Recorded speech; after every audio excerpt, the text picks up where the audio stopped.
is you already one sound like AI, but the other thing we've come to see is AI tends to do the pattern thing a lot. Like, so I don't think you can bypass, but they've added a feature in most of the things where what I usually add is a small line that says humanize the language, or I upload my LinkedIn post or something I have written like from scratch, and I'm like, make it sound like, then quote, and I insert the specific thing I want it to like sound like, because it's good at picking that and mimicking it. I don't think you'll bypass the checks, because machines know machine. Yeah, but I also think it's not genuine to be using AI to see if someone has used AI. That makes sense. And I feel like we need to move the conversation also and start asking, like, you know, I don't think that the use of AI is wrong. We also have to, even for our, so for example, like with our classes, I will not be bothered about you using AI because it's a practical lesson, right? So I think that we also need to have a conversation about our education system. It needs to change with times. It needs to also like start like, you know, accounting for, okay, if there is use of AI, it's until here. You can use AI for 1, 2, 3. In campus, us used to have like one exam, which used to be open book, where you're told you can have your books. We kuja na vitabu zote. Ni open book. But there are parameters where you cannot discuss, you cannot like borrow other people's notes. So they had like specific things, and I think that's the same thing we need to start thinking about in terms of academia. But tutashikwa wakieka kwa Grammarly. That doesn't mean, because I feel like a lot of it is also use AI to help you structure and to like organize your thoughts. Yeah, but also I found it helpful, like I moved from ChatGPT to DeepSeek. DeepSeek tends to sound more human. Yeah. Yes, please. Yes.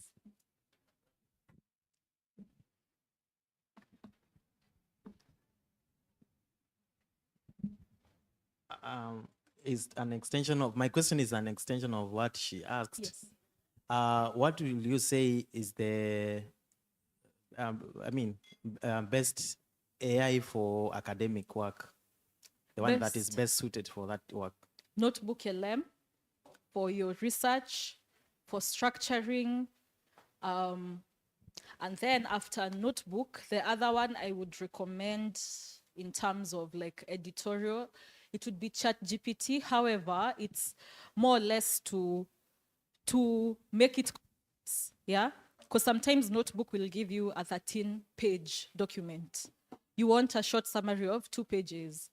ChatGPT does a very good with summaries, but like not so much the thing. So Notebook, why I say that, it's because, and you're gonna see it in a few, where any question you ask, you see how we say citation in academia? Notebook will cite for you the exact place it's sourced within your documents. So I think that's useful in terms of also like helping you with the citations. It makes your work kind of easier. But in a nutshell, I'm a big proponent of Notebook LM for academia and for journalistic work. It's excellent. And also I think the other thing with Notebook is you can have a notebook, let's say for this unit, another notebook for another topic, another assignment. So you can have like so many files of your work within one space, yeah? So I think that's also useful and why I really enjoy working with Notebook. Actually, the other one I will recommend, because I've seen my colleague Lillian, who's my co-convener, also really likes Gemini. But this is because, for example, on Gemini, you can, if you have a table, you can to generate the spreadsheet directly because it's linked. Yeah. So if you want something that is compatible with your Google Drive, so slides, Google Sheets, Google Forms, Tita to Gemini, but I am not particularly happy about the rates of hallucination. They hallucinate a lot. Yes, please, there's a hand.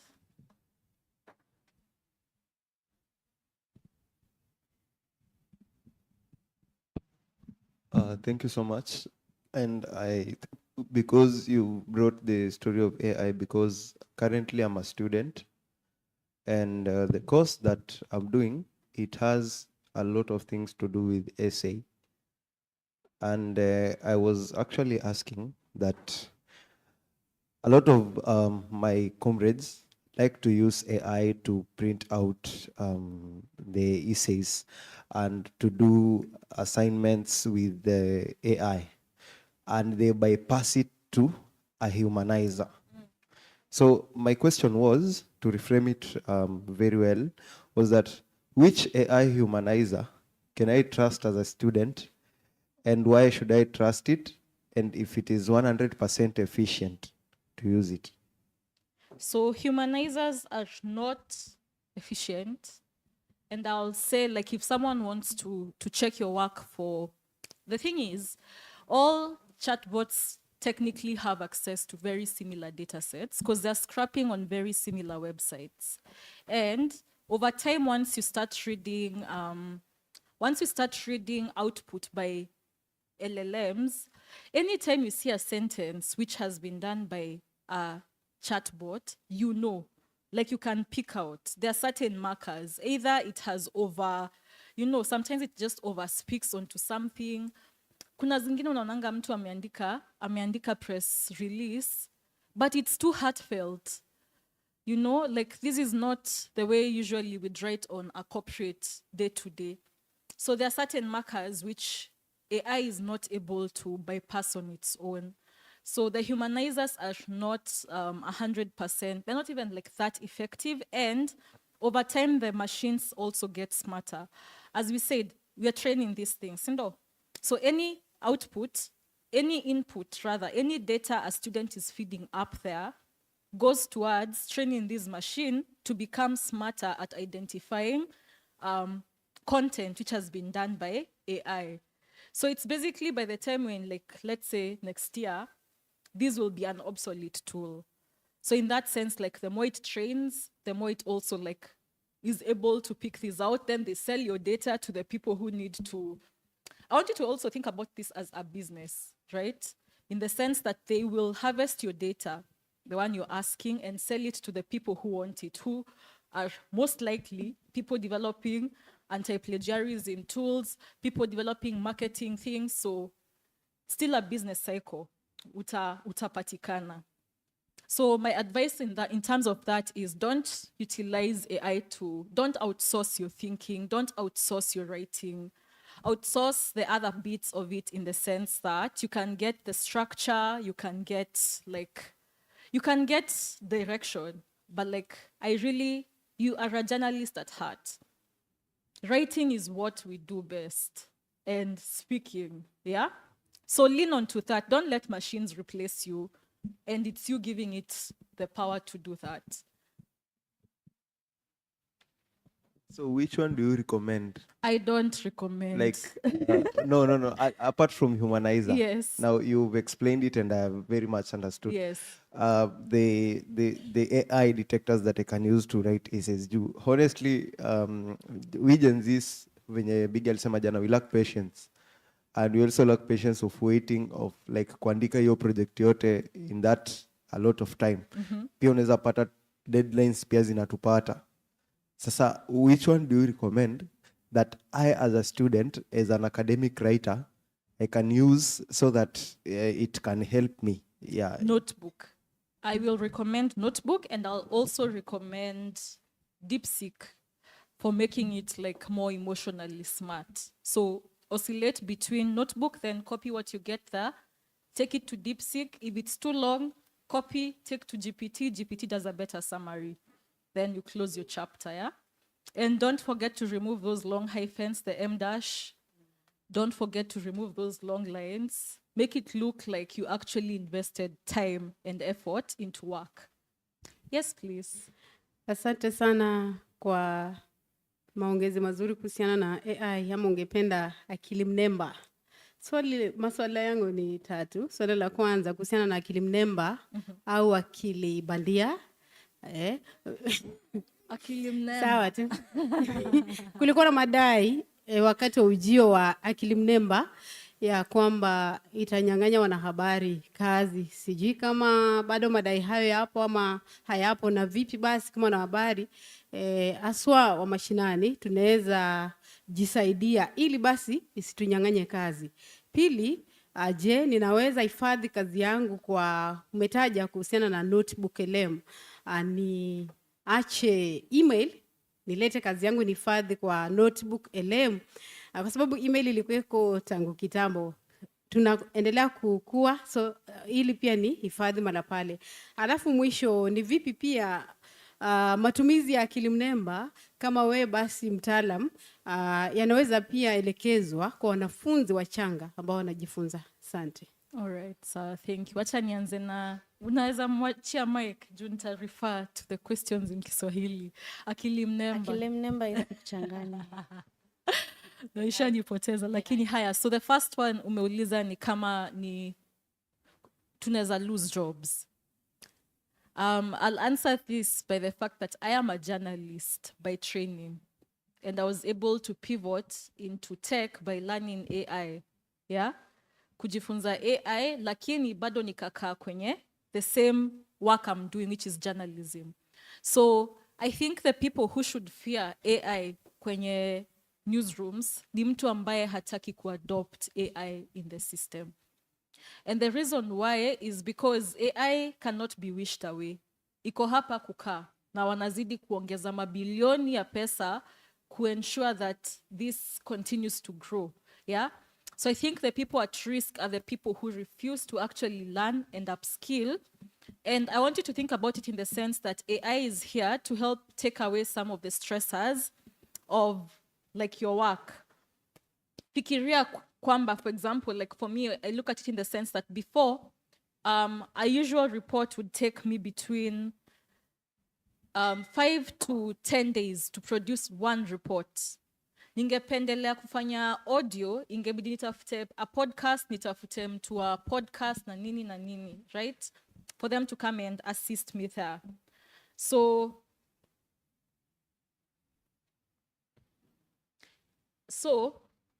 just to wrap it up kusema, mtu atakaye ogopa itakuwa kama you're not going to adopt AI.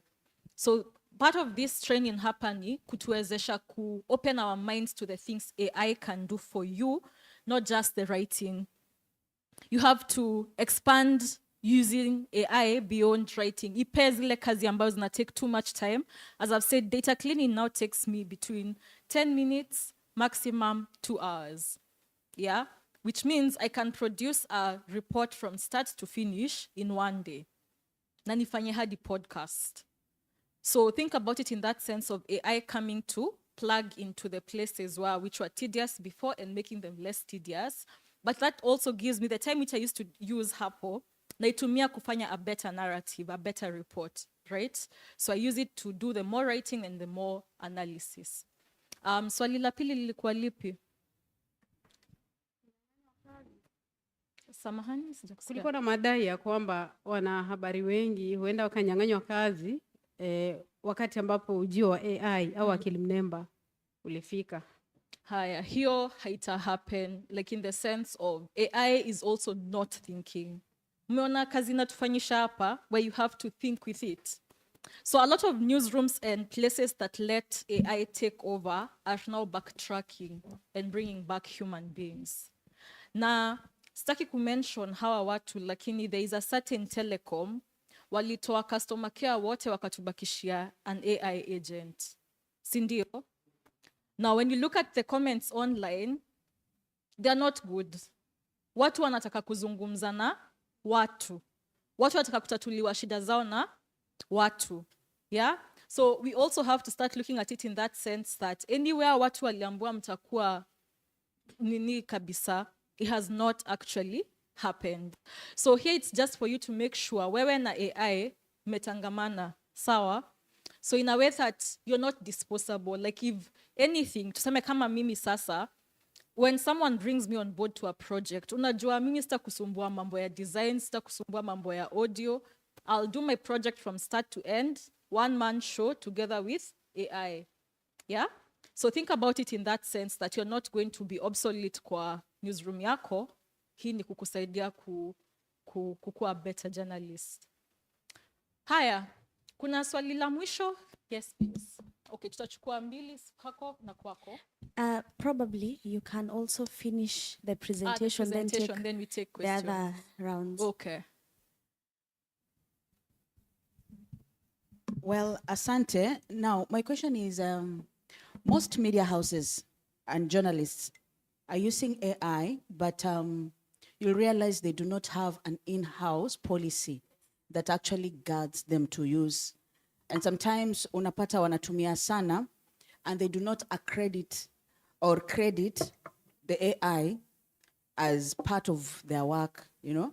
As a researcher, sometimes I do my work with AI, but sometimes you do not know when to say it's AI and when to say it is you, because AI does not give a particular person to credit that work to. So what would you advise the media houses, particularly the grassroots media and even the legacy media, on how to use this media, not media per se, but AI, and then the policy, the in-house policies? Kuna kitu ambacho mnafanya kuweza kusaidia kwamba labda hizi policies zinasaidia wanahabari? And then lastly, what's your take about customizing AI to fit journalists? Because AI, you'll agree, it just works like a global tool to be used for research, but si zote ambazo ni nzuri kwa wanahabari. So what is your take about customizing an AI tool, particularly for journalists? All right, so let me start with the policy. Thank you for that. So in terms of policy, we have come up with something called Safe Screen Audit. You can look for Safe Screen Audits WebWorks.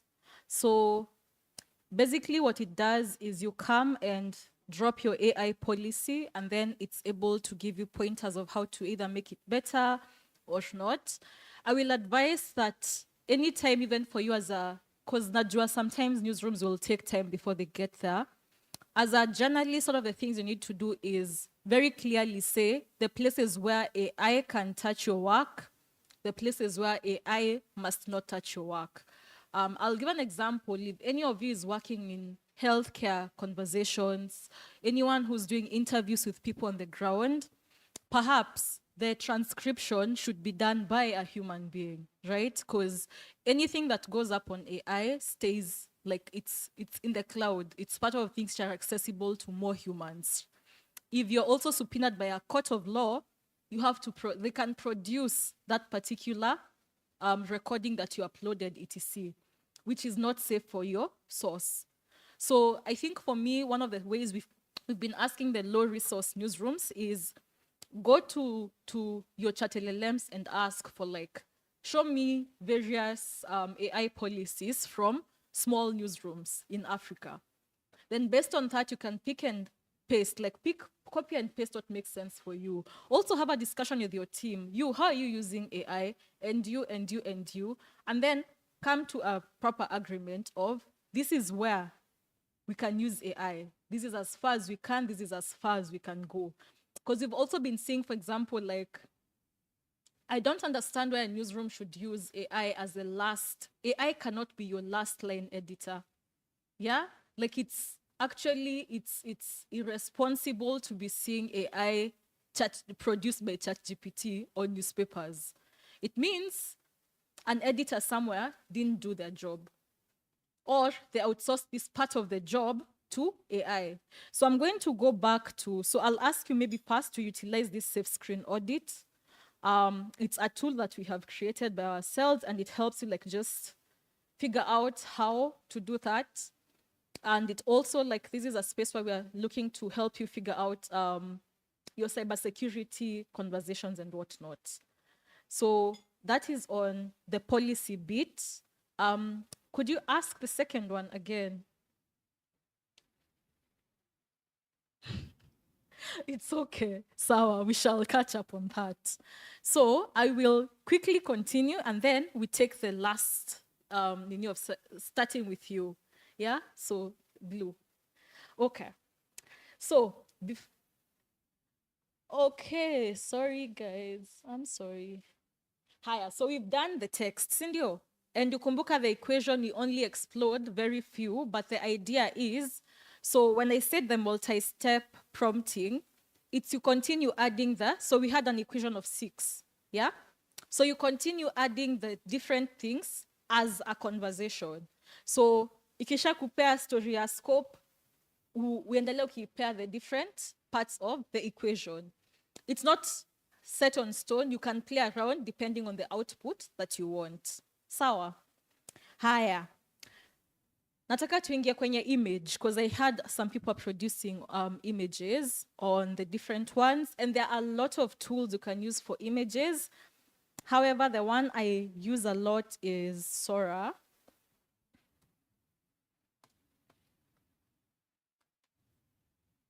Sora by ChatGPT. Utahave kuscroll chini kidogo. I hope it's this one. Yes. Haya, tafuta sora.chatgpt.com. So now, as we go through some of these tools, I also want you to make a note that this is a different type of journalism you can also explore. And I'll explain.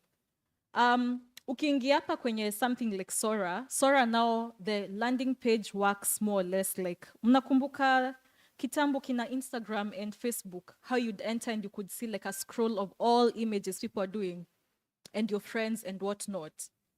So Sora does a very similar job. The bandwidth is a bit low. Let's see if it loads again. And you can tell a lot of geopolitical conversations happening based on what you see on the landing page. So tuseme kama ule wakati Palestine and Israel were at very big war, we noticed that the landing page on Sora was a big tussle, like people were producing both pro-Palestine and pro-Israel content here and posting it on the feed with different messaging supporting their narratives. Yeah. So Sora at that point is not just a place we do images, it's also a source for you. Ni a pointer to a story that you can do in regards to the Israeli-Palestine war. So I also want you to look at these tools in that sense, yeah? Even your output is a story in itself. If, for instance, you asked your ChatGPT to give you sources of maternal health care in Kenya, and they bring you BBC, CNN, na hawatataja anything about Kenya, that's a story in itself, right? Because they're favoring Western media and lens into kuangalia mambo ya Kenya. Yeah, so think about it also in that way as you're interacting with the tools. Haya, so kwa images, a good prompt has the following things. And I want you to think that anytime you're going to behave as, or rather to produce an image kwenye any LLM, you're playing the role of mtu angechukua your picture, yeah? You are when ni cameraman, when ni creative designer, na when ni editor wa hii picture. So the prompt that we give has to cover for that. And I'll, for example, explain this in the sense of, you have to have a subject. What's the main focus of this image?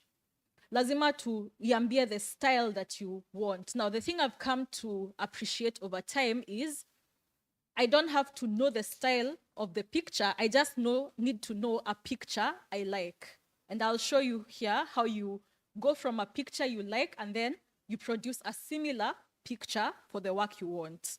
And then details. Lazima we pay them details which matter to you. If it's important that there's a lady in a blue dress, you have to tell it. Otherwise, haitakupea. Higher. Then setting. Lazima we pay a good context of background. Nikiangalia hapa Kongowea, and then I think about a market in Nairobi like Toi. Those two markets don't look the same. Yeah. So if I want ChatGPT or I want Sora or any other AI to produce an image of a market, I have to be specific. Ni market ipi, kuna kaa vipi, kuna wauzaji wa samaki ama ni wauzaji wa nguo pekee. And then the purpose. Why are you doing this? I want you to think about it in the sense that, again, this has been trained on billions of data. So it's able to pick out a template which works for a poster, because poster ya IG, poster ya LinkedIn zinaweza kuwa tofauti sana. Yeah? So you have to give it that context. And I want us to come to Sora, and we're going to be creating an image for, actually I could utilize this.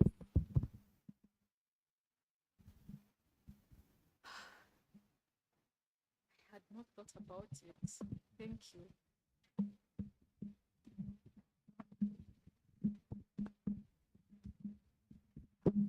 Okay. Thank you. That's perfect. Mwanisikia? Okay.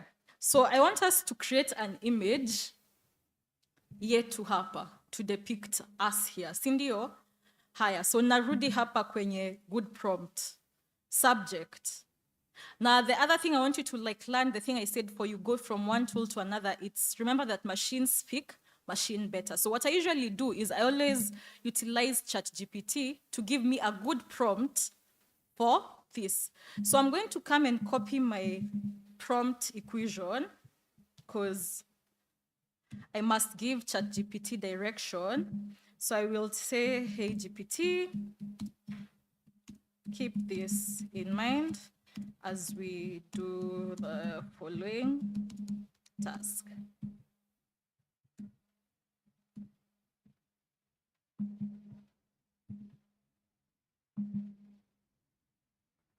Okay, so first I've done that to introduce the ile kitu nataka GPT ifuate. Haya, so akasema ata keep the prompt formula in mind. Haya, so now I come and I say, you are a visual. Mnakumbukelea kuipea role. You are a visual director creating an image to depict journalists in a conference. Kenyan journalists. Msimain spelling itaji correct. Kenyan journalists in a conference. Journalists in a conference room. Higher. There are about, let's assume 8 tables, circular design, seating. Journalists are dressed for warm weather. There are mixed genders. Conference room has one door and banners around it. No donor names visible. Okay. Style. So the thing I said about style, and I'm going to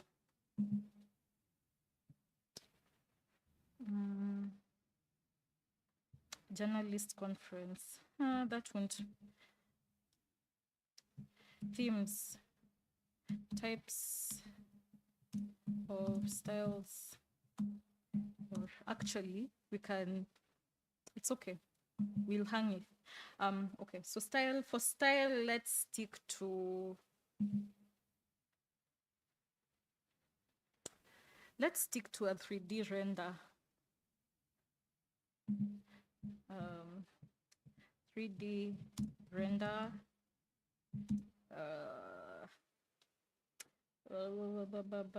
Details. What else do we need? facial expressions, objects, lighting. It's daylight. It's daytime. It's daytime. Well lit with studio lights.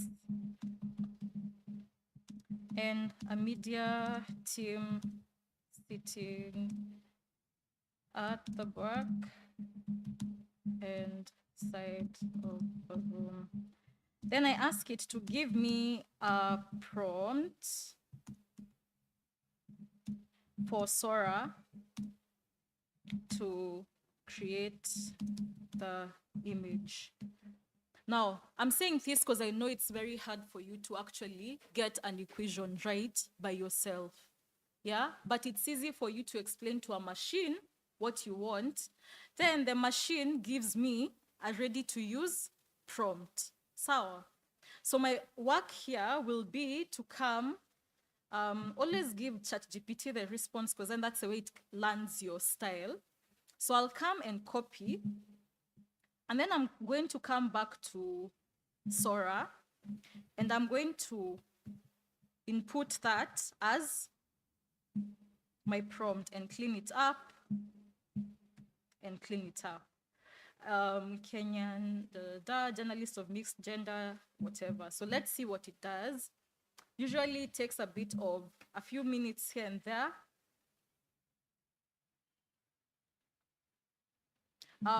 This, for example, this was produced based on, there's a movie I really like, and I asked it to assume a similar style. So I just copied, I went to ChatGPT, told it, I really like Fleabag.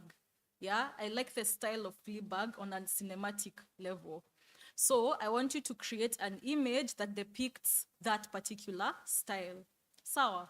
So, and also the other thing you can do with Kina ChatGPT is come here and add a photo. Sawa. Then you click on that, it gives you options. So we'll not do that because I don't have access to some of the files, but add an image that you like. Okay? And then we can try that by downloading one of these ones. Save image as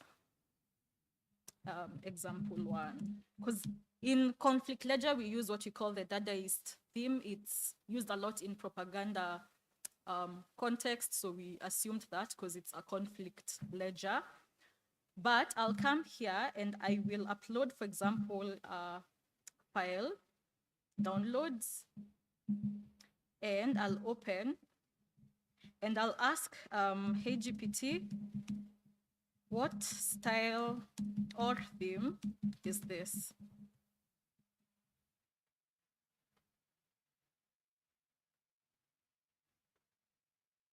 So it's analyzing image, and then it's going to give me the exact style. So the time I need to copy and tell the other Sora to do it, I know exactly what style I'm going for. Yeah.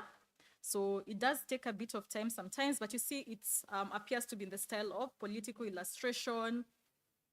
And if I wanted, I can still go on and tell it, I would like the journalist's image to assume, okay, we hit our limit on GPT-5. I'll have to go to a new chat. Then we can use the other GPTs. That's okay. They give you 5 messages a day for GPT-5, but the others still work pretty well. Don't fret about that. So I'll just start a new chat, and I've copied what they've given me, and I tell it,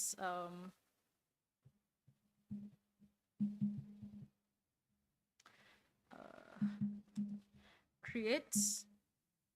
So I tell it, create a Sora prompt to mimic this style, but showing. So I have to go back to this.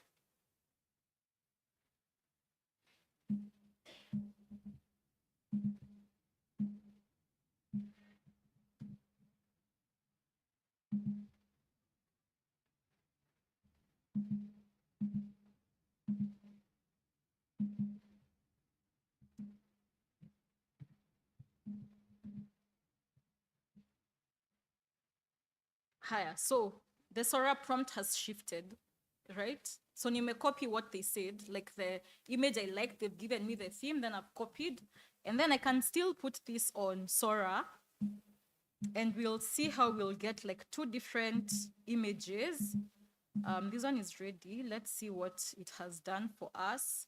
So you can see we have, I did not specify a good nini, but you can see there is badly done, but it has done something. It has followed a bit of the instructions. I wish I could access this on my, it's okay. I won't be able to access it on the other account to like show you how we do the conflict ledger ones, because we've gotten the similar, so that this works very well because we get a similar type of images for all the work we are tracking. Yeah, like the style remains the same. So I know these images one can feel a bit tedious, and also you can produce this on ChatGPT where I tell it to go ahead and create the image. The reason why I move between ChatGPT and Sora ni mtoto wa GPT. Yeah, so they've put in quite a bit of like work syncing the two. You can use Gemini, you can use the other things. And also for Gemini, I think one of the tools I have really come to enjoy with them are usually the storybooks.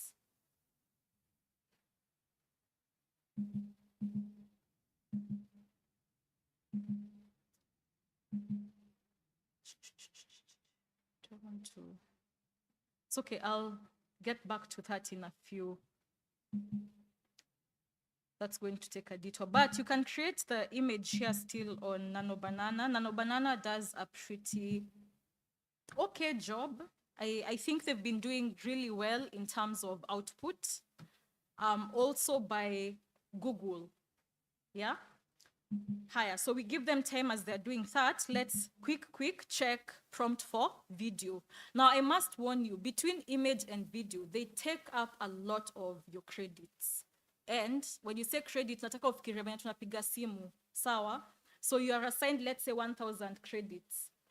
For every credit you utilize, it uses a bit of, like for every prompt you do, inatumia credit yako, yeah? So the other thing you need to also realize is they use a lot of fresh water in the kama Google mahali wako na hizo GPU, they have to use crisp fresh water to keep them running. And they also utilize a lot of electricity per prompt, yeah? So I always say for images, I prefer the ChatGPT to tell me what I need to tell the photographer or videographer, as opposed to creating the entire thing by myself. Alafu pia isikae vile nataka, yeah? And it's also utilizing a lot of water and electricity. So if you've been reading a bit on the US, there are entire villages without water, and it's because of this keeping the data centers running. So you have to also have ethical considerations when it comes to this. Sawa. So we will quickly skim through the video output, but I am hoping that this helps you become better at better at giving instructions to the person doing your videos, not for you to go and create from scratch. Also, for videos apart from notebook, everything else is mostly paid. Na kwa notebook pia nitaonyesha in the sense that you can come here kwa video overview, and you basically select a visual style, unataka ikayaje, to assume to pick gani? Watercolor, haya. Watercolor, wacha tuichukue ikiwa a brief thing ndio tuone. So what should the AI host focus? This is still on nini, wacha tuipe tu creative room tuione.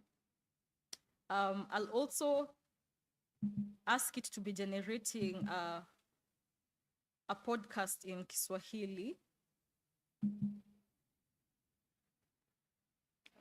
Let's do also brief. Haya. So hizo tachukua muda lakini si muda long, but this is to encourage you for video, like, and even for notebook, because it has the logo hapo chini and it's very hard for you to do any other edits. Just use AI to help you create better instructions, not for it to be your main set of thing. However, if you're going to create one, you have to give it the scene. Again, remember the thing, anytime some video imechukuliwa, there was a videographer, there was an editor, sindio. There was all those people, and you have to assume that role. So I want you to remember that a good prompt for videos will have scene, characters, environment, style, camera, and duration. Najwa, for example, like with media people, they know like different cameras will give you different, like a look and feel of everything, yeah? Movie A does not look like movie B. So you can even ask, naona movie A nimependa ikona kamera ipi imetumika vipi, like I want to like maybe just get a hang of it. Then you describe what is happening, who is involved, unataka watu wafanye nini na nini. I'm unable to connect to my laptop, but that day we were able to produce a video that was showing people shop at Naivas. Yeah, like, and we just focused on show their feet and their hands only. Na vitu ziko kwa basket. Yeah, so I also have found that I get better results when I'm not focusing on people's faces. When I ask AI to focus on other things, not their faces, because it gets their faces wrong. So here ni a good prompt for video output, and I will not dwell too much on this one. But wenye video mtanitafuta, nitawaelekeza zaidi. Then vibe coding. So I know we are not coders. I know most of us are journalists, but you can also utilize AI to help you build some things. So there is, for example, a tool that was created to show like narratives and by-election data. Give me one, tu ni copy ni. Let me copy it here and open.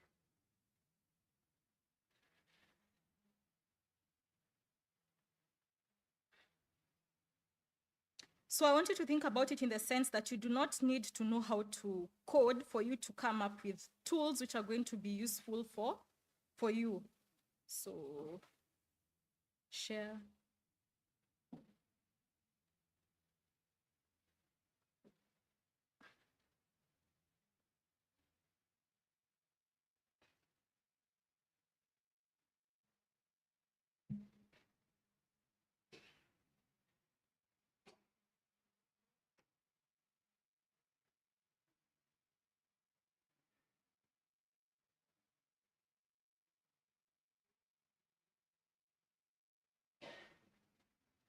Najua tumewapeleka mbio kidogo, but don't worry, we shall be doing a bit of recaps next year.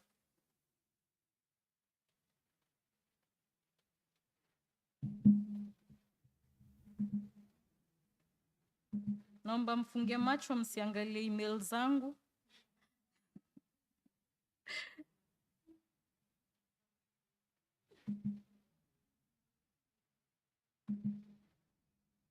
So for example, this CSV file, we used it to, we cleaned it using AI. Using Claude, we used ChatGPT.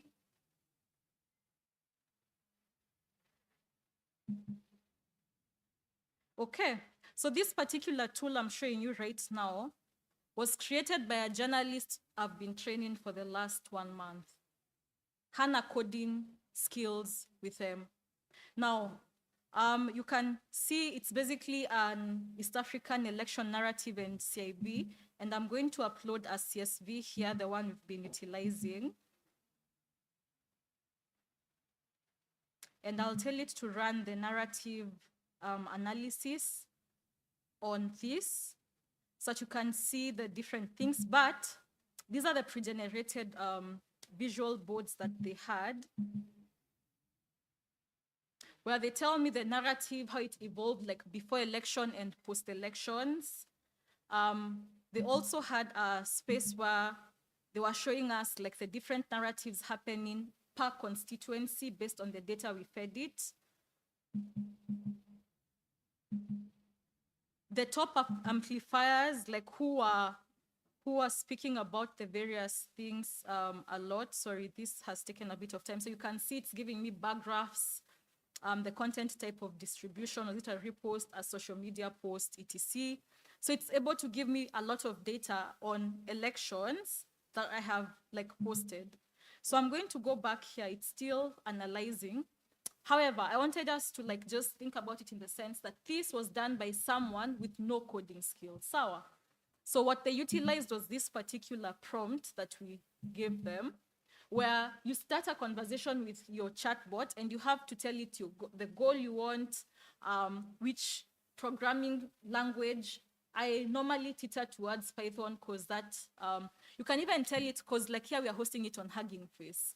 So you can tell it, I want to host a website on WordPress. I want to host something on this site. Yeah. So you've already guided it, and then it's going to pick the best programming language for you. You don't have to know all this. So you have to give it the constraints, the rules it must follow as it creates your tool.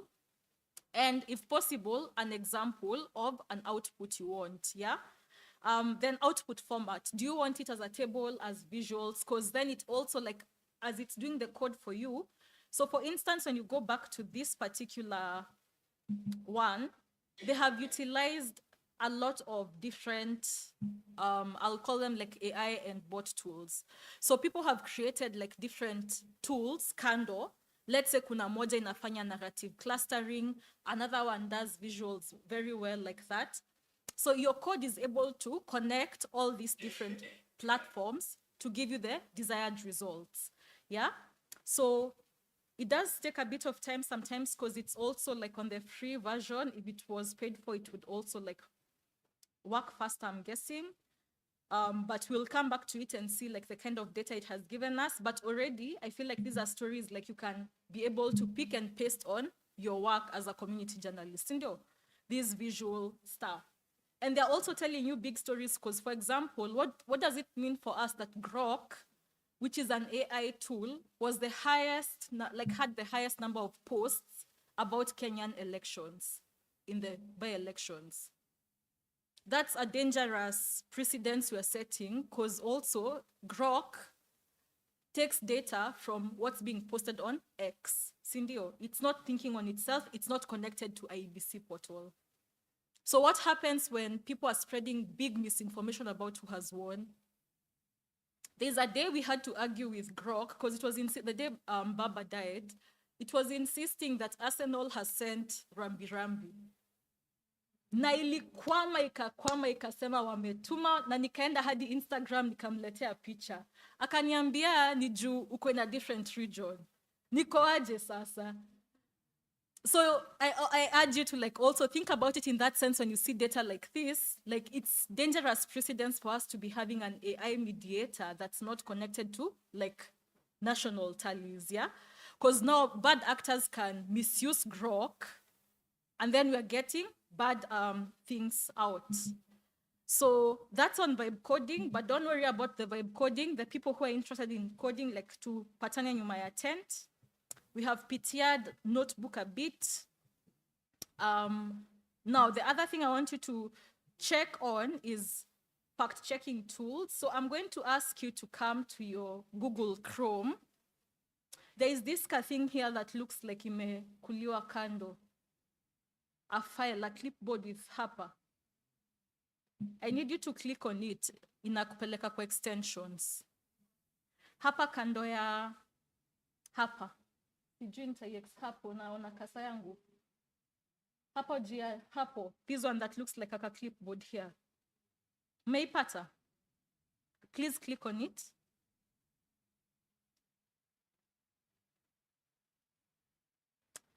And I'm going to focus on two tools which are going to be useful for you, especially for election work, and seeing that there's a lot of like these things which will happen.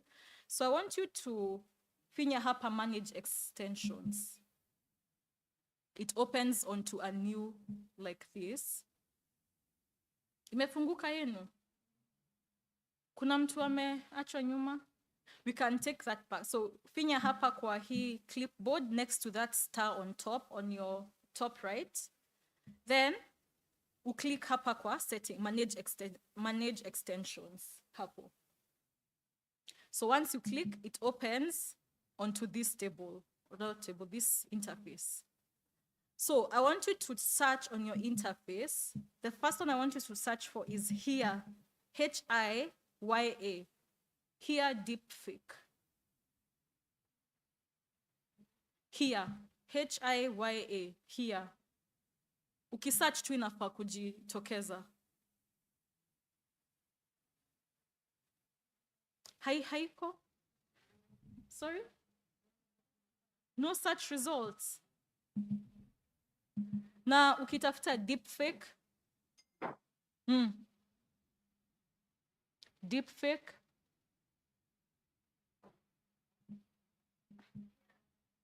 Imekata. That's interesting because, and in vid, please look for this one, which is INVID. INVID, INVID. INVID imeitikia. Na mama la.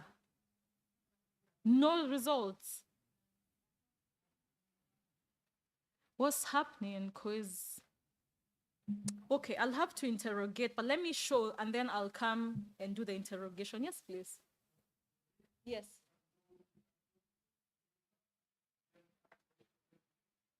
Add extension. Okay, so let's do that. Let's go to a new tab and search here. Thank you so much. Here, deepfake. And then it's going to bring you to this. Oh no, you can also, oh yeah, because you click on that deepfake thing, then get the extension. Imeitikia hivyo. So search for here, deepfake. Ikulete hapa, you take the first one, you click on here deepfake, then you tell it to get extension. Now, the reason why we add extensions, it's for them to not, okay, so instead of downloading an entire app and it's taking up your space, etc., you run it as like a small attachment to your page, yeah? And you use it only when you need it. So I'm going to demonstrate how we use here, and this is because we are seeing a big surge of deepfakes, Cindio. And sometimes you just want to clear, is this a deepfake or is it like a true thing that's happening? So I'm going to go back to this notebook LM. And I want to, oh, that's the, no, let me go to the YouTube one. I think that might be easier.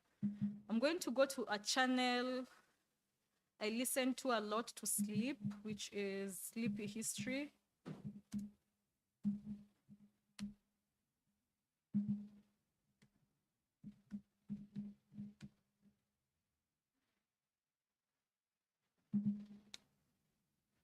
When you perfect a response, however, your fingers just can't keep up. We've all been there. So how usually to use extension, Like, allow we'll me begin to question that will haunt you. reduce the volume for What that. if I told you that 1925 Usually Paris, you come, let me you just could walk mute it. You come, like whenever you want to use your extension for here, you'll open the page. Let's say this is where the video is playing. Cindy, it's on YouTube. So I'll open that YouTube page. Then I'm going to click here and I'm going to, oh, I have not, you do have to sign in.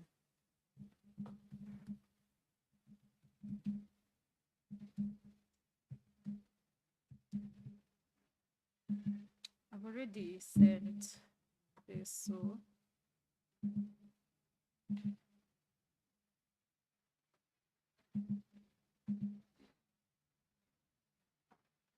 So once you verify your email, you validate your email.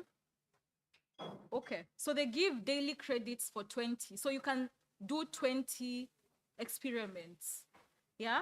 So I want to come back to this particular page. As I said, whenever you want to utilize it, utakuwa unakuja kwa that same place you were trying to click, the the clipboard which has like a byte, and I'll click on here deepfake. And immediately it turns up Harper, yeah, on my right side. Now the thing I'll tell it to do is to start analyzing. This is the place of your dreams, Hemingway territory, where creativity flows like wine and Now free- it only needs a very small kanini of your audio, and it tells you the sample voice is likely to be a deepfake or it's not. Yes, please. Umepotea. Yes, add to Chrome. And then after you add to Chrome, you have to put in your email, because they give you credits. Yeah, they give you 20 credits per day. So you add your email, then you go to your email. It tells you to validate your email. You click, and lapuna inappear hapa. So you can see here, it's telling me the authenticity score for this podcast I listened to is 4/100, meaning it's a deep fake. Yeah? This is a very quick way of me trying to figure out what's real, what's not. And you've seen it's taken like a 8-second audio for it to come up with that. As we said, AI is good with patterns, so this is one way you can utilize it. Now, the second one I mentioned was InVid, which I think you can still do a very similar work. So InVid is used to verify both images and videos. Yeah? So usually it's you click on that thing, if you've added it as extension, and then you can add, you can, as you can see, there are different tools you can use here, either to check on a video analysis, the keyframes, the metadata, or an image. I don't want to go into the thick of it because InVid and here can take a bit of time to like explain, but I'll be happy to add this onto the notes for a step-by-step guide into navigating InVid. So I know we are a bit tired and I'm about to wrap up. Don't worry about the thing. So the last thing I want us to tackle today is AI optimized dissemination. Because I know for a lot of us, getting people to read and getting people to interact with our work can be tedious. So I want you to open Communications Authority of Kenya reports.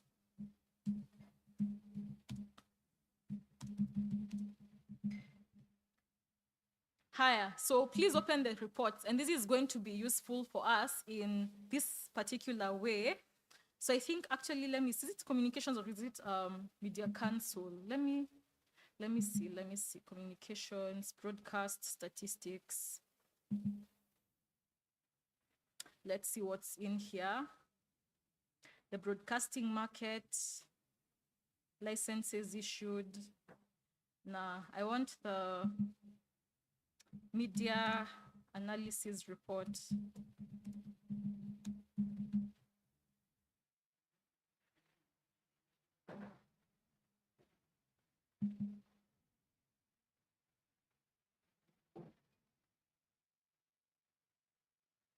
So the reason why I'm asking us to utilize this is they give us data that would be useful.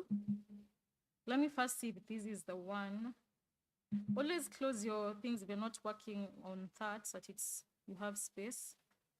State of media report. Media monitoring, media consumption habits. So this is why I want us to see, the media consumption habits. So I'm going to download this and I want us to save. That's a 2024 report, but I'm going to come back to Notebook and I'm going to upload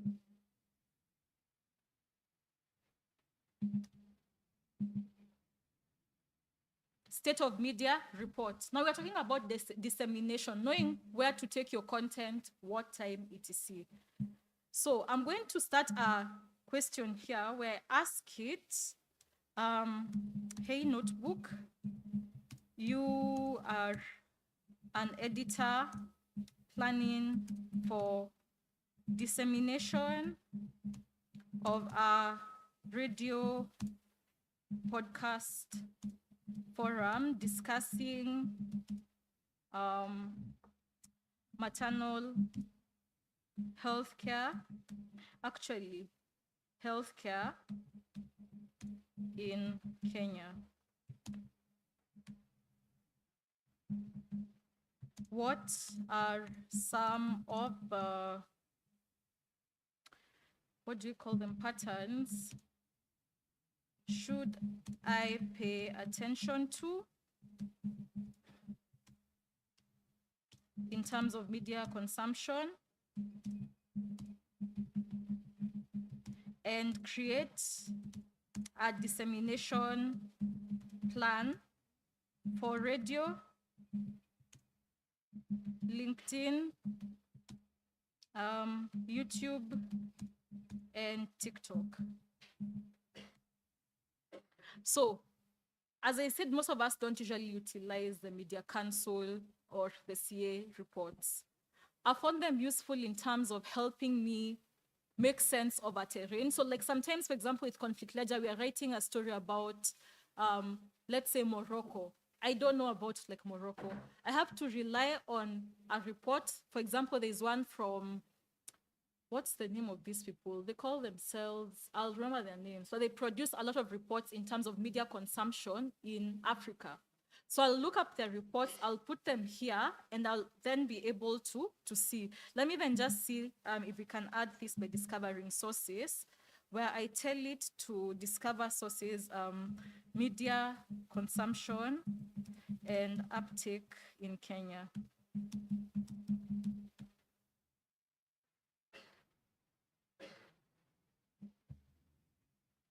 Oh. Okay, 5 minutes, I'll be off your hair.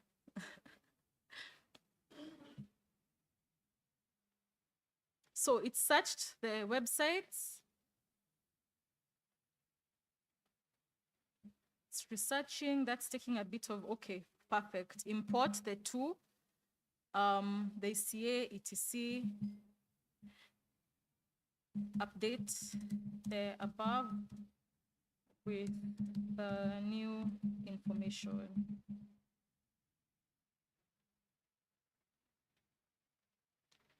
Okay.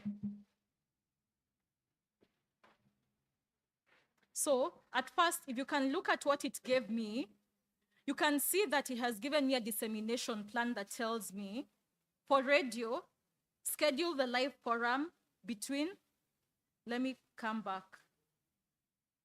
It does that when it's, okay, it has updated it. Higher dissemination plan. They've told me for radio and podcast, broadcast the forum during peak times, which is target the morning 6 a.m. to 10 p.m. to 10 a.m. and evening 7 p.m. to 10 p.m. Yeah? So already if I'm going to do a radio program, I know the exact time I should do it within the period. It's told me for YouTube, I can host this and this kind of data documentaries. They're the ones that do well on YouTube. On TikTok, they give me like produce 1, 2, 3, and content must strike a balance between entertainment and news. So already it's giving me a very like direct, this is how, like, so I've come from the reports by how Kenyans are utilizing media. And then based on that, you prompt AI to give you the how to engage with this media better. Yeah? So I think that's in terms of dissemination, and they'll be able to give you like which tool to use or which tool to not use. So I'll pause there, I'll stop there. I know there's a lot that we have like dumped on you today. Let me show you this. So please scan this QR code. It leads you to a form which you can opt in to get these reports, other reports, and also join our community of practice. I've put my email there, my LinkedIn, and the publishing sites we're using so that you can also get in touch. So feel free to make sure you have like done the thing, and we'll take care of your data. Don't worry, we are ODPC compliant. Yes, Wairimu. Yes, the presentation will be given, and I'll also, on top of that, I'm going to add like different playbooks. So for InVid, for here, I'll give you like different playbooks you can use from start to finish. Yeah. So also welcoming you to our COP. We have these classes every 2 weeks, different topics. We go deep into one particular subject. Sorry, it's virtual. It's free. Yeah. So, any question then I run? No questions. Thank you.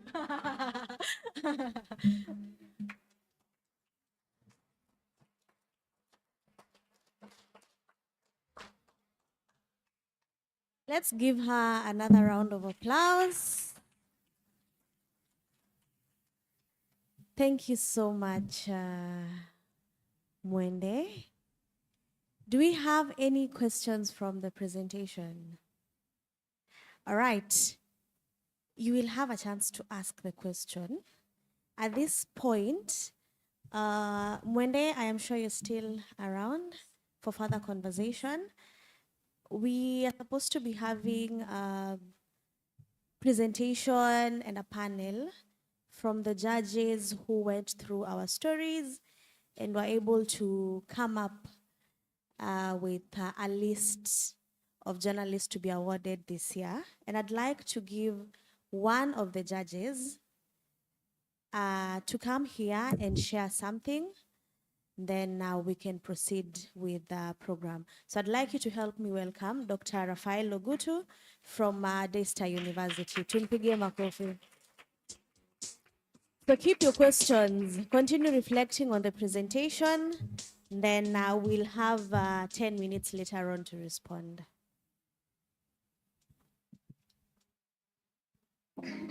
Welcome to the Metro Club. Great. So I'd also like to invite the other judges. Mercy. Welcome to the Metro Club. Tupigie Judge Mercy. At this point, she is a judge. Yes, so that you see the faces that went through your stories. So as you're seated here, they all know your stories. Tumpigie makofi. Let's also give a round of applause to Judge Koi. Tumpigie makofi.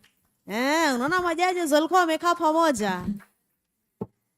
Very nice. And lastly, let's also give a round of applause to Judge Wairimu.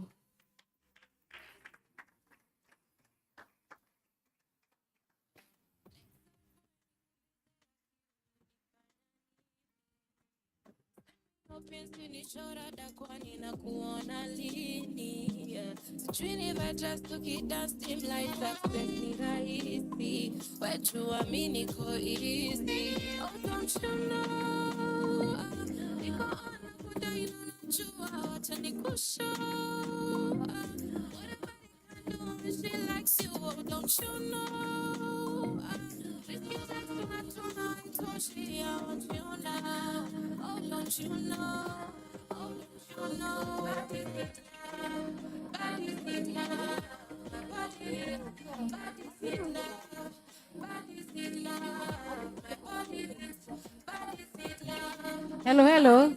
Hi. Tufanye hivi kama utuoni. Mko wengi. Kama unioni. It's good to be seated here after that presentation. I know we are still debating a lot of things. We've had new things. Unaangalia report umeandika, how it was, how it is right now, but it's always very exciting to be planning every day. And following what she's just said, I'm going to speak to Kenothia. Nani anaitwa Kenothia hapa? Kenothia, hi. Kenothia, ulitupatia report na ukwa. You did a piece na Kenothia, hi. Kenothia, wewe ndio uliwin. Hi Kenothia. I want to say that because for sure Kenothia, or okay, it's just a name that I'm using. You cannot afford to just unaeka kitu pale chat GPT, hautoi hata dashes. Kenothia for real. Hata dashes. Ionekane kidogo. Anyway, we're going to talk about what we saw in some of your pieces. So this is the time I know we are waiting for the evening to see what we are going, who is going to be awarded, who are going to be the winners for sure. And I can tell you in truth, I do not know who the winner is. They do not know who the winner is. They listen to the stories. It was a whole panel. There was a lot of conversation and discussions going on. And the reason why there were many people is so that we can have different POVs, points of views. Nisiseme najua karaoke, so I can be pushing for karaoke's piece. We wanted to be as fair as we could. I'm going to give the judges here just 1 minute to introduce themselves, and then we dive into the pieces that were submitted for the awards. Thank you very much, moderator. So my name is Dr. Raphael Ogutu, as you've heard, from Daystar University. I'm in the School of Communication. My area of specialization is in visual communication, which is under media and film studies. Thank you. Hi, everyone. My name is Werimo Gitao. I am a lecturer at Daystar University alongside Dr. Ogutu, but I also wear very many hats. I am a consultant. I run production company which does communications, research, advocacy, and media work. It's called the Huska Hub. And I also produce a podcast called Safari Podcast. And I was very happy to listen to most of your stories, actually all of your stories. So I'm very pleased to be a judge and also to be here. Thank you. Well, my name is Masi Taira Murengu, and I'm a radio presenter, but I've specialized in features writing and documentaries. I'm also a scholar at the AGJK University, and I'm a media consultant in various organizations. So it was great hearing your stories. This is my second time to be your judge. So yeah, it was great to see the improvements that you did as compared to last year. Great, thank you very much, Mercy. And there was also another gentleman who is not here with us. His name was Benson. And I'll give his remarks on what he said because he was not able to join us today. I'll go to you, Daktari. I was about to say Daktari. Niko ndani ya mwili. And since you're leaving, kindly give your remarks, and then now the others we can have a conversation. So thank you very much, moderator. The kind of pieces that we received were very interesting. We had written, we had audio, and in terms of originality was an area that we were interested in. Is your piece original, or because some were also using AI, we could detect. So originality is very important, especially in creativity, because this is an art, the art of broadcast and writing, they are art. So we were focusing on originality, also looking at the structure, the way you have structured your presentation, be it written or audio. The structure, the normal structure is introduction, then the body, and then the conclusion, plus now other matters coming in. The quality of your presentation.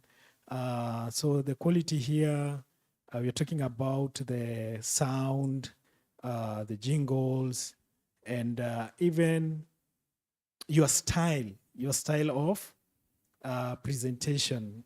I know we are not the same, and we have different styles, and people write differently and also speak differently. But you could hear some people, they are not speaking in their natural tone. Yeah, they were like, someone is trying to fake, because when you listen to the entire presentation, you are able to detect the real voice and something that is not genuine. So creativity and color is another area that we were looking for, or art. A use of relevant interviews. Some of us actually used interviews that were very, very relevant, related to the topics or areas that you are presenting. While others digressed, others were in a hurry. There's one that we received which was very long. Actually, it had part 1 and part 2. Very long, of around 15 minutes for each part. So you can see the level of research that went into it. But it's not about the amount, but also the quality. Okay, yeah, the quality is very, very important. And then a variety of voices and quotes. Okay, was another area that was of concern to us. Are you employing variety of voices, or you're just using a monotone? Okay, yeah. And then the language style or quality of language, especially for those who are writing, spelling, grammar. Now for presenters' pronunciation and all that. I know we have problem also that it's not a problem, but it's accent. Yeah, accent is not a problem, because that is something that you are born in that community, so your accent is like L and R and she and S. Okay, those one we can allow, because yeah. But now articulation, that is now another area that probably we need to work on. And then last but not least, respect of prescribed format. For example, for those who are submitting written documents, there's a way an audio piece is written. You're writing about a radio presentation. You should follow the prescribed structure. Like you should indicate voiceover, you should tell us time, and all that. You can refer that on existing templates. So you don't write it as an essay, the way we write an essay. That is perhaps what I could say for now. Thank you. Thank you very much. Daktari has covered exactly what it is that we're looking at: originality, creativity, variety of voices, quality of language, relevance, and impact. I'm going to fululiza to you, Mercy. And I use the word fululiza because it was tagging to my ears. When I hear, ukisema fululiza, nasikia hiyo bike, unaenda. Nasikia hiyo patapata, unaenda. Nasikia hiyo gari, unaenda. You're painting for me a picture of what it is that you're telling me. Mercy to you. What stood out for you, especially in the strongest submissions that were there? And what would you tell the nominees who are here, people who want to submit, on what creates a winning piece? Well, thank you very much, Kwe. And I was so specific in what I was looking for in some of the stories, because, yeah, just to put on record, I've won 16 media awards, both nationally and internationally. So I was so specific in what I was looking for in the media, the stories that you are doing. One, I was looking at the strong relevance to the community. So umefanya story in, let's say, Turkana or Marsabit, kwa mfano. Is your story relevant to those people? Ama unafanya story, there is a story as a legacy media can do so that it covers the whole country. But there is a story that you as a grassroots journalist can do to speak directly to people, or people from Marsabit or people from Nakuru. So one of the things I was looking for is your story relevant to where you come from? Is the story relevant to the radius of your radio? Right? So those are some of the things I was looking for. And then also the depth of reporting and originality. To what extent did you go, you as a journalist? Because there were some pieces, and other judges will bear me witness. Ilikuwa story tu, ume interview mtu moja, and you've concluded your story. That story is not balanced. You've gone to a hospital, you've interviewed one mama, There is no doctor, there is no any authority voice, there is nobody from the Ministry of Health. Now unatuambia that story is complete. For me, I was also looking at the balance. Now, going to the ambience, radio is all about the voice. Wewe umekuja tu hapa umeanza kusema story zako, you've not even taken us. Unaongelea story to do with hospital. There is no voice of ambulance, there is no voice of maybe something to create or paint a picture to give that listener a picture of where you were or what you are doing. Unaona? Unasema watu wanalima kwa shamba. Can you give us a voice, a natural voice of even birds singing, you know? Wewe umekuja tu pale, we can hear very well. Hii ni bedroom yako kabisa, because mimi I can hear. I can hear when you're recording even inside your blanket. Some of the pieces, some recordings were so clear that ulikuwa umejifungia kama ni kwa choo ama ni kwa bathroom, watu wasikusumbue, and the echoes were there, you know, they were all there. So for me, with a third ear, I can clearly hear that huyu hakuenda field, huyu alijifungia kwa karoom na akarecord na anatuambia ako Kenyatta Hospital. So those are some of the things we were also looking at, and the credible sources as well. So kama unaongelea kwa mfano health, how many people have you interviewed? Have you interviewed a doctor? Have you put a face in your story? Because sometimes tulikuwa na some stories ambazo tulikuwa tunasikia, na unasikia mtu anaongelea mama mjamzito. You've not even interviewed that mama mjamzito. So what is the face of your story? We cannot put a face in your story. And sometimes it was so hard even to know, so who is carrying this story? So the credible sources was also among the things I was also looking for in a winning story. And then of course, the relevance of the story. Kwa nini ulifanya hiyo story? Why did you decide to do that story at that particular time?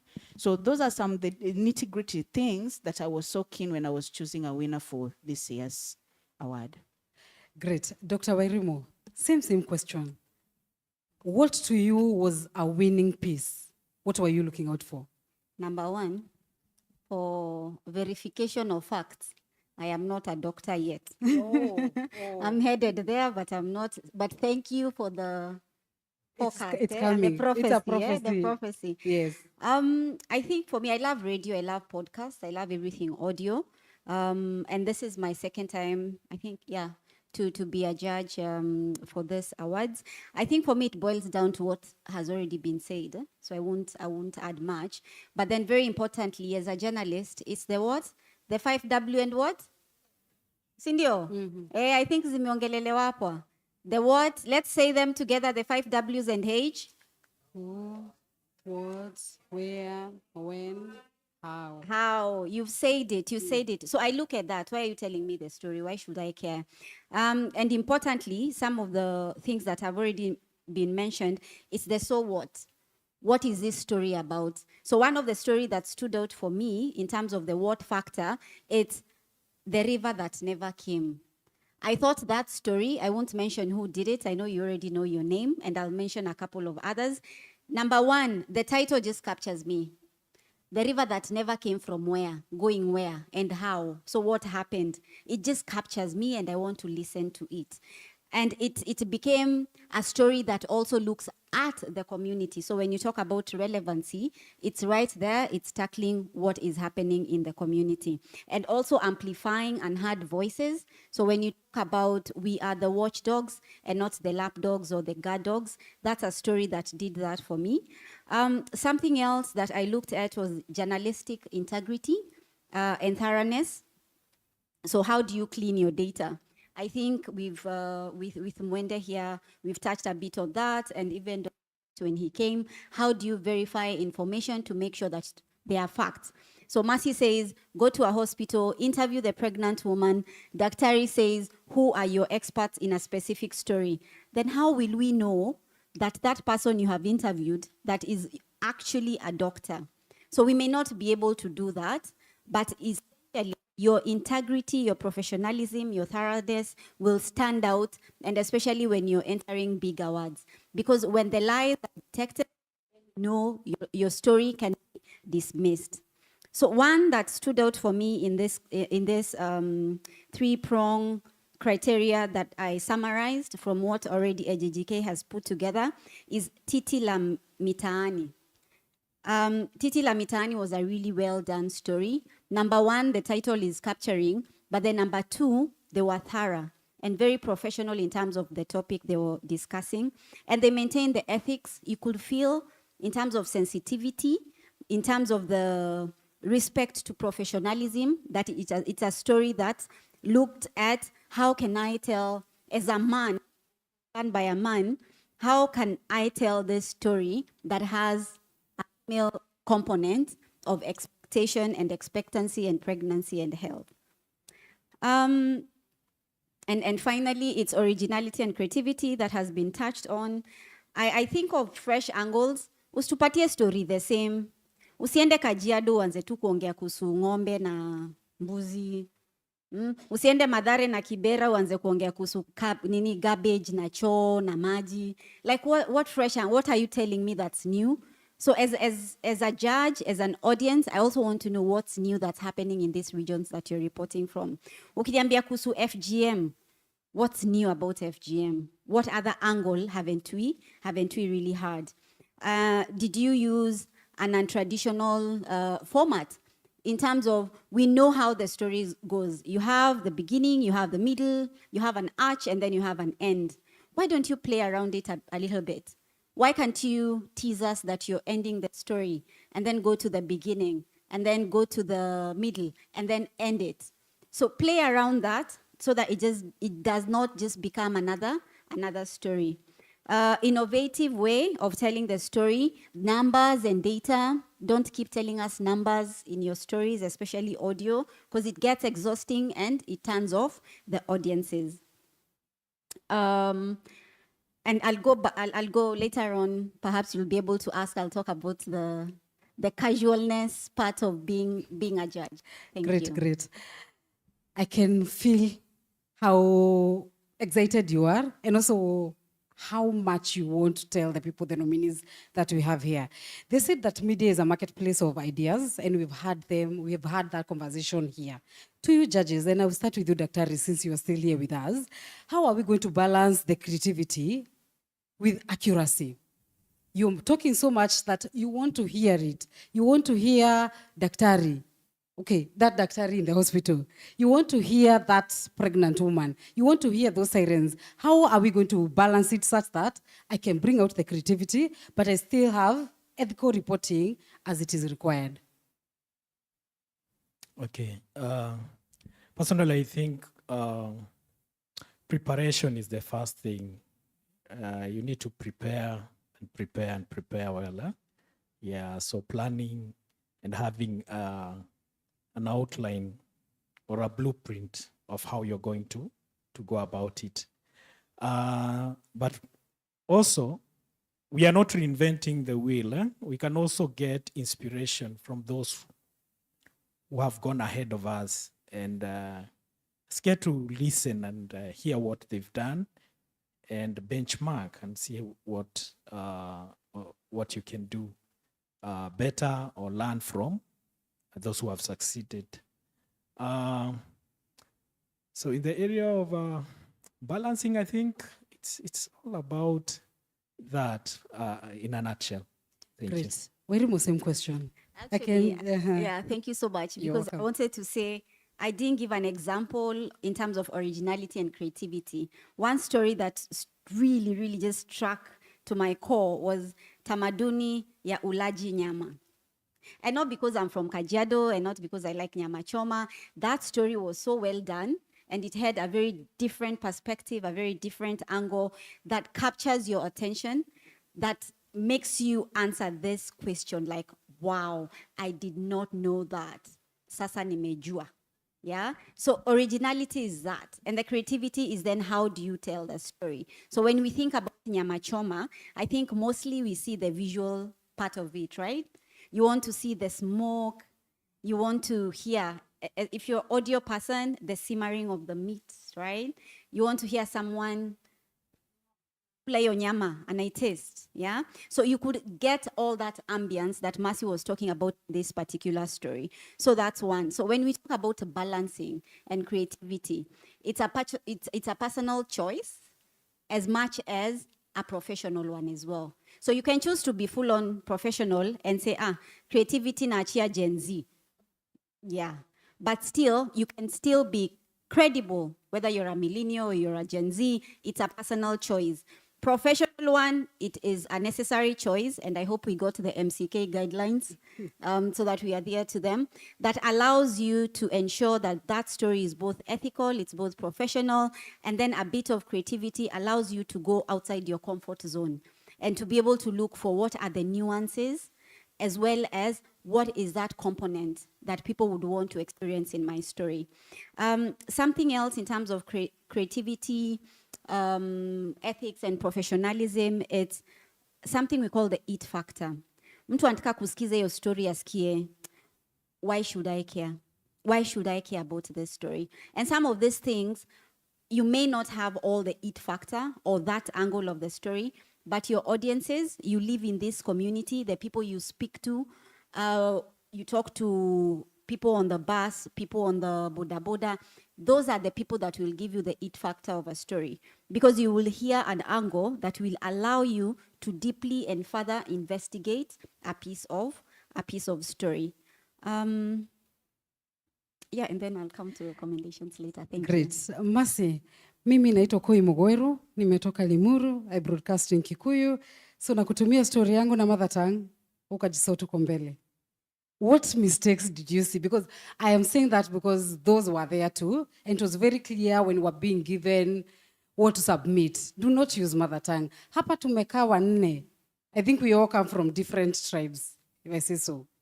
So we're not speaking the same language. So that is one thing that was there during these year's submissions. What other common mistakes did you see that maybe we can address in future submissions?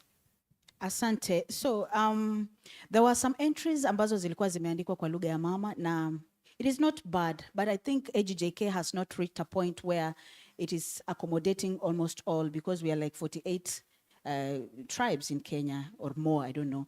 But I'm sure with time, pole pole, tutakuwa tuna accommodate. But now, even if you're supposed to, even if it's a must, you submit a story in your mother tongue, there is something called transcription. You can transcribe your story. Yeah, you can write it in English and Kiswahili. Umeandika kwa Kikuyu, yes, but we don't understand it. So the other thing is transcription and actually explain. And that is why, even if you submit your stories, and those who have done this in the Media Council of Kenya, there is that docket. Kitambo, because I started giving my stories some time back, Kitambo, there used not to be that docket of submitting mother tongue in Media Council of Kenya. But you see now they've come and they've advanced it. Now you can send it and transcribe in a national language. So hata hapa, we are not saying tunafungia nje wale ambao wanafanya kazi kwa stesheni ambazo zinazungumza lugha ya mama, but you can equally transcribe for a judge or the ones who listen to understand what you're talking about. Another mistake that I also noticed is lack of data and analytics. Unaniambia idadi kubwa ya watu wamepoteza maisha yao. Idadi kubwa, who told you idadi kubwa? How did you know? How did you measure idadi kubwa? What is the percentage of this idadi kubwa? You understand? So there are people who have good stories, but I feel, I don't know, for lack of better word, hamjitumi kutafuta taarifa ambayo inahitajika. Idadi kubwa ya watu wanaugua ugonjwa wa chikungunya. Who told you idadi kubwa? So what is idadi kubwa according to you? Okay? Nenda kwa Ministry of Health wakupatie taswira kuhusu chikungunya katika eneo lako. Tuambie 5% ya watoto wanaugua maradhi ya. Now, as a person who's listening to that story, unajua out of 100, 5% of people have been diagnosed by this disease. So unatuambia tu duru za kuaminika. Who is duru in this particular story? You know? So you need to be factual. You need to be straight. You need to go directly to what exactly you want to portray to the society, particularly on radio. You know, on TV and print, unaweza ukatumia graphics, unaweza ukatumia map, unaweza ukatumia the graph and all that, but radio you have to use numbers. Kwa mfano ukisema percentage, asilimia fulani ya watu, you know, someone can get a clear picture of, it's 60% of children dying out of maybe TB, okay? So there was no use of data in most of the stories that were submitted. And also another thing is copy pasting. Tulipata story kadhaa, mtu amechukua tu AI. AI is very good. Personally, I use AI on my research, but you cannot copy what AI has given you and submit as your work. Kuna mtu alitoa tu taarifa vizuri mpaka iko na full stop penye AI inaweka, yani mpaka iko na tule to hyphens. Tafadhali edit. Naweza kukupatia marks za kuedit. Okay? But you cannot just carry the whole concept from AI na kusubmit as your work. That is plagiarism. And it is against the media ethics. So those are some of the things ambazo niliona zimeweza kujitokeza tena sana. But as compared to last year, because I equally had your stories last year, this year was a bit improving. Great. Same question, Merimo. What are some of the gaps you saw? I think, for me, I think most of them have been said. Okay. But one I can really emphasize on. I believe we are moving from an era where the dog has beaten the woman and the story ends. We are in an era where there is drought in Marsabit. But to counter this drought, this is what needs to be done, and this is what the community is saying. What am I talking about? I'm talking about solution-based reporting. We are from a time where we just used to report and we move on. And that was encouraged for journalists. And I would like to disagree very vehemently with one of us who said, we are not driven by emotions and we are not there to solve problems. But we are. We live in these communities. We are partakers of what good or what bad comes from these societies. So if we do not intentionally and deliberately try and solve these problems, then tutakuwa na mashida pia sisi, si ndio? So solution, you're able to look for a story, but then you're also to find an angle of what the community is doing. So for instance, there is a story that was done in Kajiado or Turkana, where the journalists went into the community and realized there are people who had come up with a WhatsApp group. And the WhatsApp group was to report the number of dysfunctional borehole in their communities. And why is this important? Number one, we all know there is water scarcity in that side of Kenya. And then why do we report about it? Because if they are functional, then I think it was Mainanjenga who was saying about reporting issues and escalating these issues to our MCAs, to our MPs. Tusijitoe kwa that equation. We are in these communities. We are part of these communities. So if we need a better Kenya, if we need a better region, if we need a better county, then we need to get involved and we need to start looking for a solution. But very importantly, as much as you're having the experts, you need to amplify those homegrown solutions that are found in our society. So eventually, when you report on this story, which is data by itself using social media, you're able to find solution from the local community or from the policymakers. So that's one of the thing. And I think the other one that I really wanted to emphasize has been said in terms of verification and also ensuring that as much as you are entering a submission to social media age, we are in a social media age. If you want your story to stand out, make a snapshot of it. What do I mean by a snapshot? If you have a 15 seconds, not even a 15-minute video summary of your story. You have images of your story. And then say you have a sharp that does a graphic card for your story. And then you have a 2-minute that you can use on your social.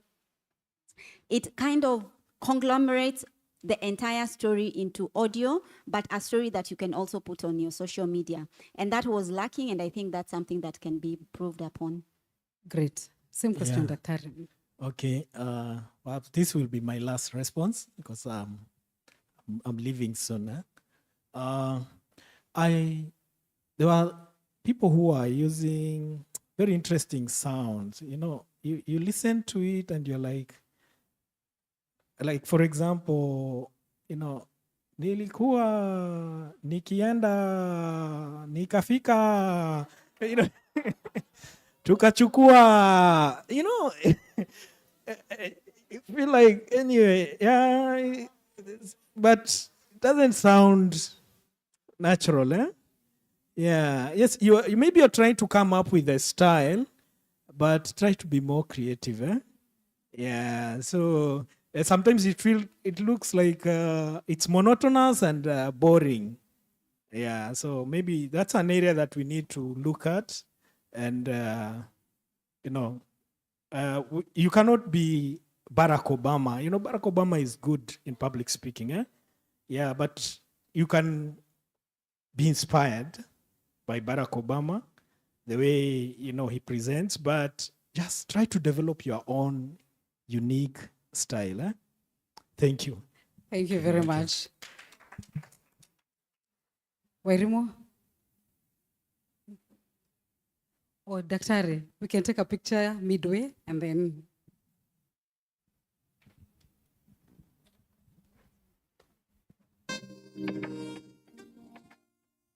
I'll only ask 2 more questions, then we can open the floor.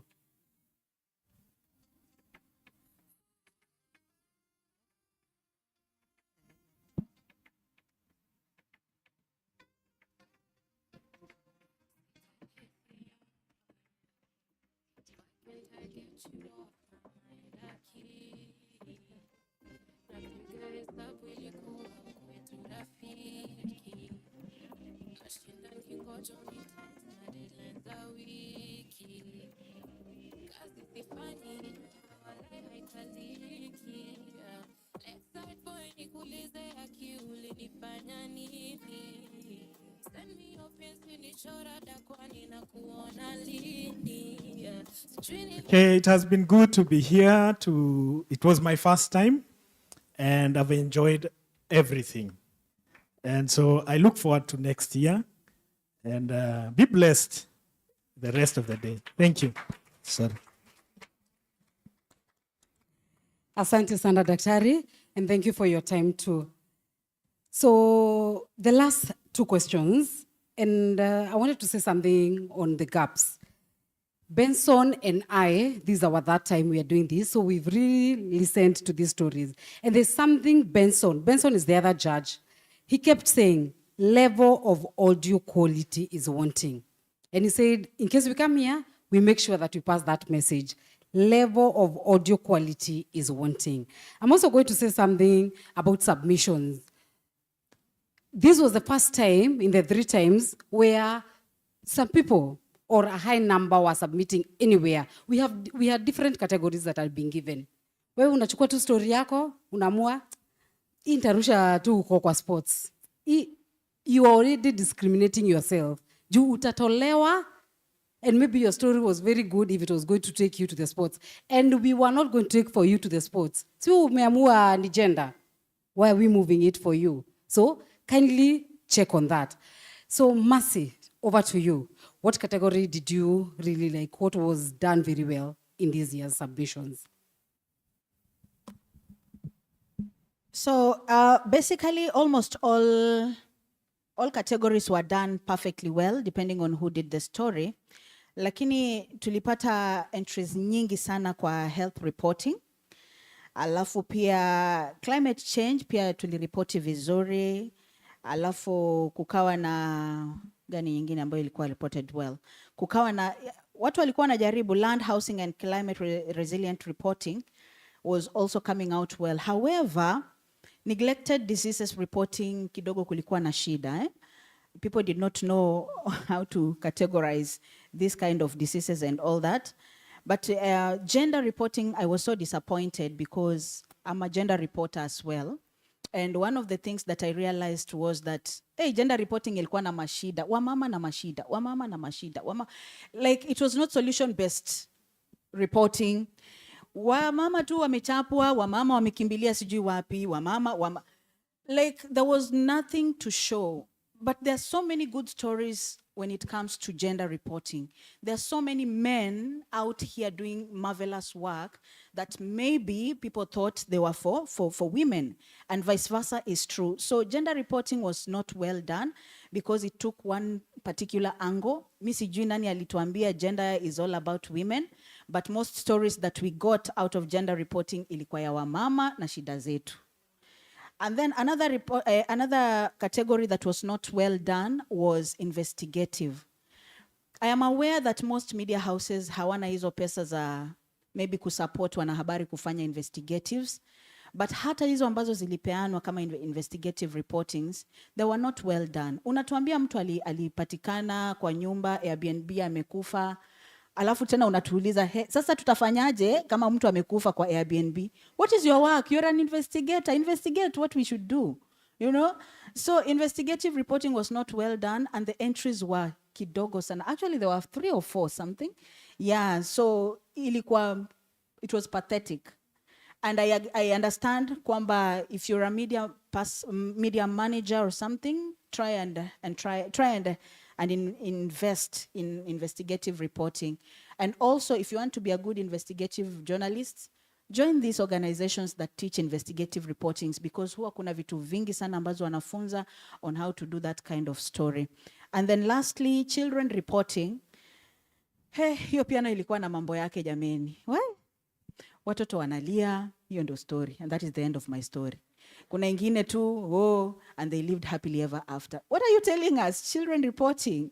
Haikukuwa na good entries, but kuna wale ambao walifanya kazi nzuri. But the one that stood out, enye naona wanahabari wamegrab vizuri, is health reporting.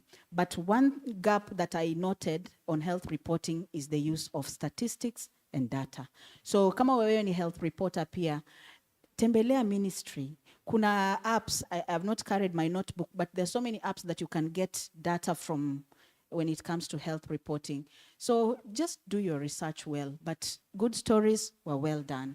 Na flowers zipatie watu ambao walifanya vizuri leo. Wairimu, briefly on the same question. We actually tallied. I think health reporting had some of the best stories that have been done this year, in terms of creativity, originality, in terms of audience experts, and all the criteria that were necessary. I think another category that stood out for me was sports, art, and culture. And I think because mtu anaweza sema, arts, sports, and culture, it's easy to report on, but the depth of the reporting was really good, and the ambience, the content, the experts, the stories, the different stories that were there. I think it went well to match with another category, and you're right, Mercy, children were three stories only, investigative reporting. For land, housing, and climate resilience as well, this was also really, really well done. And I think the more we do the stories and the more we mentor other journalists to do the stories, and the more we get training from organizations such as DNDI, we'll be able to tell in a manner that we can understand the stories ourselves, but then also we can simplify the language and the data for our audiences to understand. Great. I've just remembered something on affordable housing. Affordable housing has a lot, but ukiangalia stories ambazo zilitolewa kwa affordable housing pia hakuna information ya kutosha. Watu wengi walikuwa wana shift to what Ruto said about affordable housing, wanatuwekea hapo kama inserts, alafu wanataka tumark kazi zao. But there is a lot that affordable housing has. You also need to read about it and do a good story. Great. Before I tell you how long it took to tally the votes, because we had to take some time, breathe in, breathe out, fight. Your story haikai. Before I tell you all that, let me start with you with the mic, Wairimu. What are your final remarks, and what would you tell, and keep it very brief, and what would you tell the people who are going to be submitting for future, because Bosco pale anatuangalia juu anajua kuna mingi sana zinakuja after these future awards.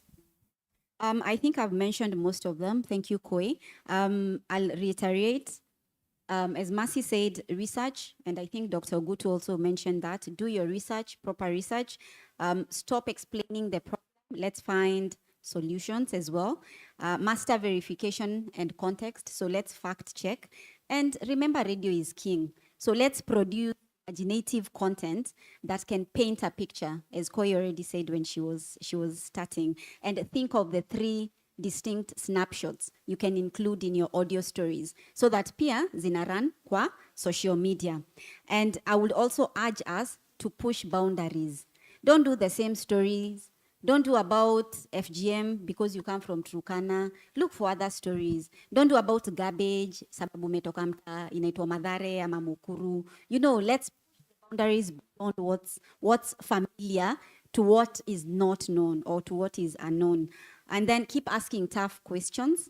And I think this is a way to ensure that we are holding people accountable, we are holding government accountable, we are playing a role as community journalists. And finally, keep serving your communities because that is what you're doing. You have a mandate and you have the authority and you have the blessings of AGJK, but very importantly, you have your role to serve your community. And niwaambie tu kweli, you have such dedication that we have seen, I have seen, and we appreciate you and we thank you for serving your community. Thank you so much. Thank you very much. So briefly, personally, I'm truly inspired with the dedication and the passion and the courage that you guys have shown when it comes to storytelling. And especially those who actually entered. It is one thing to do a story and it's another thing to take that bold step to just submit a story for an entry. So I'm so inspired by some of these stories that you've done. You've taught me how to do different angles in different categories because every day is a learning process.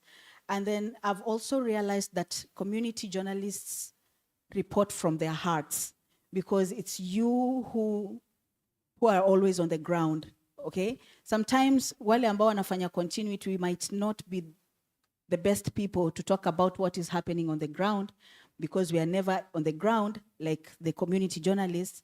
But the truth of the matter is your stories actually reflected the heartbeat of our communities. So mimi nilijifunza mengi sana, and I want to encourage all the journalists to continue sharpening their crafts, all right? AI is here, but let us not make it as, yeah, unajua, let us not be armed, armed chair journalism, when you whereby you only use AI to just submit stories right, left, and center. Sawa. So let's keep going. We are doing a good job. I'm happy that we are growing. And if you get today, kudos. If you do not get today, kudos times 2 because you did a good job. All right? Yeah. Thank you very much. I am now opening the floor. Kindly, if you have any question to the judges. Any question? Any remark?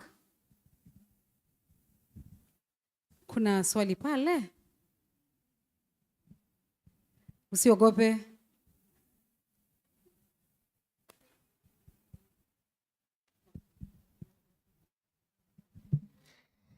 Koi, it's good you mentioned that tusiogope. Yes. So that Nataka kutuogofia. ninatoa disclaimer next year. Anyway. All right. My question goes to Wairimo. sorry, I'm forgetting her name. Wairimo. She just mentioned about the data and the numbers that sometimes it is boring when you are mentioning it, especially when you are doing an audio for the radio. But again, Mercy has just mentioned about the data that you have to verify. For instance, I want to tell my audience or my expected audience as an address also to relevant authorities to deal with maybe the problem of the day. Is it now, I'm now going out of order if I mention the number of people who doesn't know, for example, the availability of flocker funds as a way of funding the climate change mitigation, for example. In Nakuru County, we have Climate Change Act 2021, which by the fair fact, very few people knows that there is that act. So, for example, in my story, I did that, and I was able to mention a certain percentage, this number of people, this number of population in our county, for example, doesn't know that there is Flocker Fund. So I don't know if I'm contradicting the fact that Mercy said we are supposed to mention the number and the data. This other side, you're mentioning that those numbers are boring in the audio, so I'm confused. Yeah. Yeah, sure. That's a really important question. So let me explain. When you're writing a story, rule of or best practice, right, is not to have too many numbers in one story. So for instance, you're saying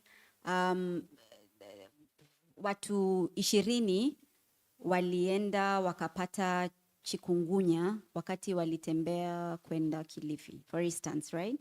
And then useme kwa watu hao 20, watu 2 walipelekwa hospitali na wakakuwa sawa na matibabu yakafaulu, si ndio? Sasa tuendelee na hiyo story.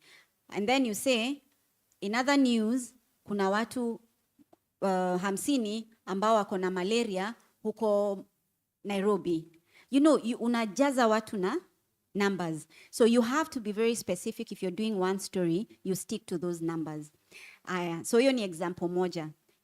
Use numbers, but not too many numbers that people will just tune off because they can only hear number. Sababu wakati wowote warusha namba yoyote kwenye story yako, unapata mtu ameshika namba moja, tena ameshika namba nyingine anachoka. Lakini ukitupa namba 2 hapo, maximum namba 3, someone can follow the story. And your purpose is to keep the audience. So that's one. I hope it's clear.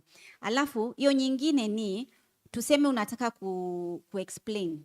On Magadi Road, tuna malori mengi sana, hata Nakuru, yanaleta michanga, yanaleta ballast. Sasa unataka kuambia mtu, that lorry that veered off and went into someone's house was carrying 1 ton of sand. Mtu anakaa hivi anajiuliza, hiyo 1 ton ni nini? Not 1 ton, 1 ton. 1 ton. So unaweza, how can you simplify that? Unaweza sema, what is familiar to us? What is familiar to us? Pick up ni familiar, si ndio? Watu wengi Kenya wanajua pick up. So unaweza sema 1 ton ni kama pick up pick up moja. You simplify in a language that people can understand. So instead of saying 2.5 pound of meat, unaweza sema with the metric, you use the metric that is very familiar in your community. And then you give relevancy within things that the community uses. Does that answer your question, Eric? Okay, so not use it, but use numbers strategically. Thank you. Just to add on what Mwalimu has said, you see radio haitaki, sometimes unapata unafanya story na unataka kusema watu 2.57, you know, 0.57, what is that? Just round off to the nearest number and make people understand what you're talking about. So that is exactly what Mwalimu is talking about, confusing people. Unaona? So kama if you reported on COVID-19, those are things ambazo Kagwe alikuwa anatuambia. Usiseme watu 2.3, who is what nukta? So nukta is the baby or who? You know? Yeah, so just round off to the nearest number to make it whole. Sawa sawa? Swali langu hapa, kongole sana kwa kazi nzuri, kwa majaji, kazi ambayo mlifanya. Swali langu, sijui katika ile shughuli yote nzima ambayo mlihusika, je, kuna hili pengo la uandishi wa dijitali kwa sasa, kwa sababu wanahabari unaelekea katika masuala na udijitali, tumezungumzia AI. Sijui kama mliona hilo ni pengo pia ambalo linaweza ongezwa katika tuseme categories au zile nafasi ambazo mlipitia, au radio za mashinani bado hatujatosha. AI is good. Na AI ndio kule tunaelekea. Lakini one problem that we have, even where I work, is unatumia AI and you do not credit. Haukubali kwamba umetumia AI. Sawa sawa? You want to danganya society kwamba hiyo kazi ni yako. Na wewe na Mungu wako mnajua tu umekopi na umepesti. You've copied and pasted. So sometimes it's good, one, when you're using AI, acknowledge kwamba baadhi ya makala haya research ilifanywa na AI. Don't lie that wewe ndio ulifanya hizi research, wewe ndio unajua hizo statistics. And that is why even when it comes to data, kama ulipata taarifa kutoka WHO, andika pale kulingana na shirika la, kulingana na Wizara ya Afya. Make sure you accredit the right persons. AI is in our newsrooms. You are tukatai. Lakini at what extent are we using that AI? That is now the question. And that's why I was asking Madam, kama wako na other ways of helping media houses. In-house, hata kwetu kule, bado hatuna sheria na masharti ambavyo zinaweza zinatuweka kwenye mstari wa kutumia AI.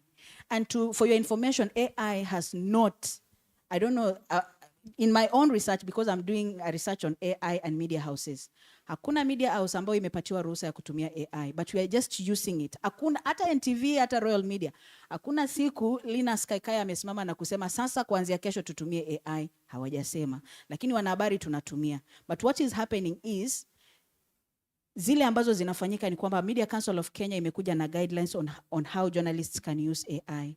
Lakini we need to have in-house policies that guides us, including the grassroots level community media. Asante kwa swali lako Mili. I think AI ni muhimu sana sababu ni jambo hatuwezi badilisha. Tunasemanga that boat has sailed and you cannot go back. So AI is here to stay, and I think kuna mtu alimention AI governors in addition to the guidelines. So tuko na governors ambazo next year AGJK, for instance, kama bado tutakuwa part of the jury, they'll put governors in place so that we are able to see which stories has been entirely generated by AI. And this will help us know and judge your creativity, your authenticity, and your originality. Ndio sasa tutoke hii mambo ya, is this story entirely AI generated or is it not?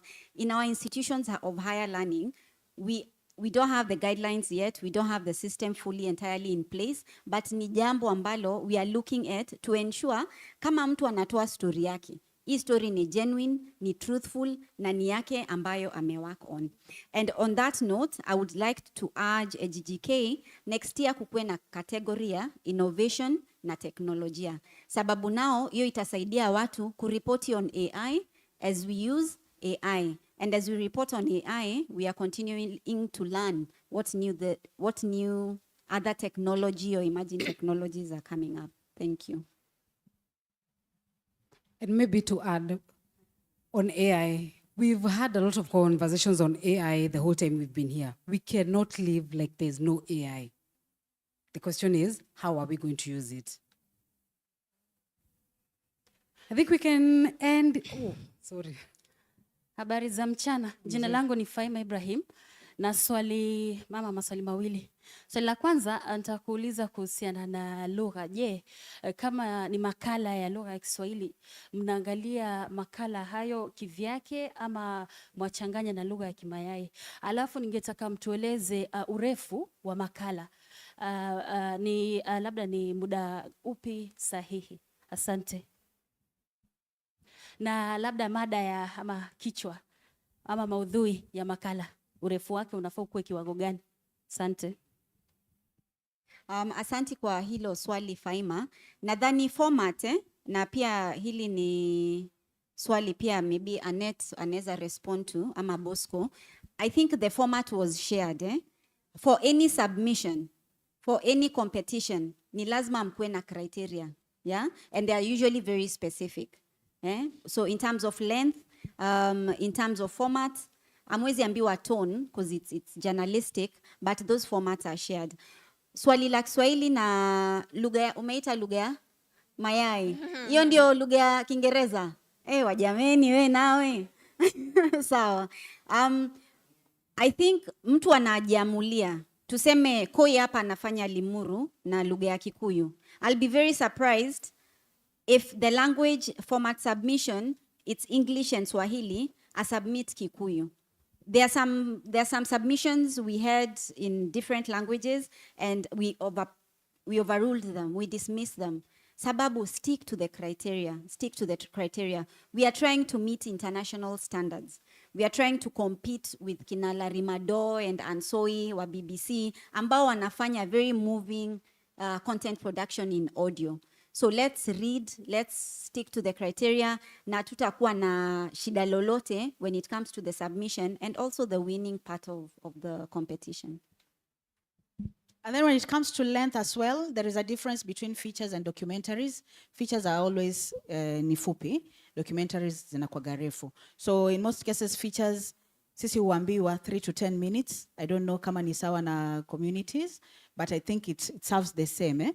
3 to 10 minutes, that's called a feature story. And then from 10 to 1 hour, unasikia mtu anafanya documentaries. And documentaries takes a lot of time, and in most cases, huwa zinakuwaga, they fall under investigatives because it takes time and too much more energy as compared to the features. So wewe ni kudecide unataka kufanya feature ama unataka kufanya documentaries. But I know most community radios mko na enough time of even doing documentaries, which is a good thing. So sawa, eh? Yeah, alafu of course ukiangalia features na documentaries, features, the number of sources that you will use for features ni chache as compared to documentaries, all right? Yeah, so that makes it different. I'll take the last question. Okay, I have a question just concerning our judges. I know this is the first time AGJK is involving print. It was more about radio, but right now there is the print and the digital category, which cannot deny. As much as I've been talking about the do's and don'ts and what you've been checking on radio, I feel like there's a gap in the print and the digital space. Maybe if you could tell us things that you are looking for and mistakes and what to consider next time. Thank you. All right. Let us combine it with that other question. Good afternoon. Swali langu mimi ni pale kwa kwanza. Umetaja kwamba, nafikiri ni Werimu ndo alikuwa ametaja. Akasema kwamba kwenye kusubmit makala, kuna wale ambao walifanya interview mtu mmoja ama wawili. Sasa sources wanafaa kwa wangapi kwenye hiyo feature ambayo utakuwa na submit? At least wangapi? Sio wangapi, at least wangapi kwenye hiyo feature? Swali lingine aliniuliza, bila shaka mtalijibu, ilikuwa swali langu pia. Swali la mwisho ni kwa wale ambao ni freelancer. Je, wanaruhusiwa kutuma makala? Kwa mfano mtu hayuko kwenye redio yoyote lakini ako kule mtaani, je, anaruhusiwa kutuma makala? Mtu ambaye ako na access ya kuenda kwa studio, kuandika script na kuvoice, ni mtu tu yuko lakini hayuko affiliated na station fulani. Je, anaruhusiwa kutuma makala? Asanti kwa maswali hayo. I think I'll start with the third one, the question on freelancers. I will allow AGJK to answer that because that's their mandate. They know the specific criteria ya ambao waneza make the submissions. So Annette, you want to go first? Yes, I'll let Bosco answer to that.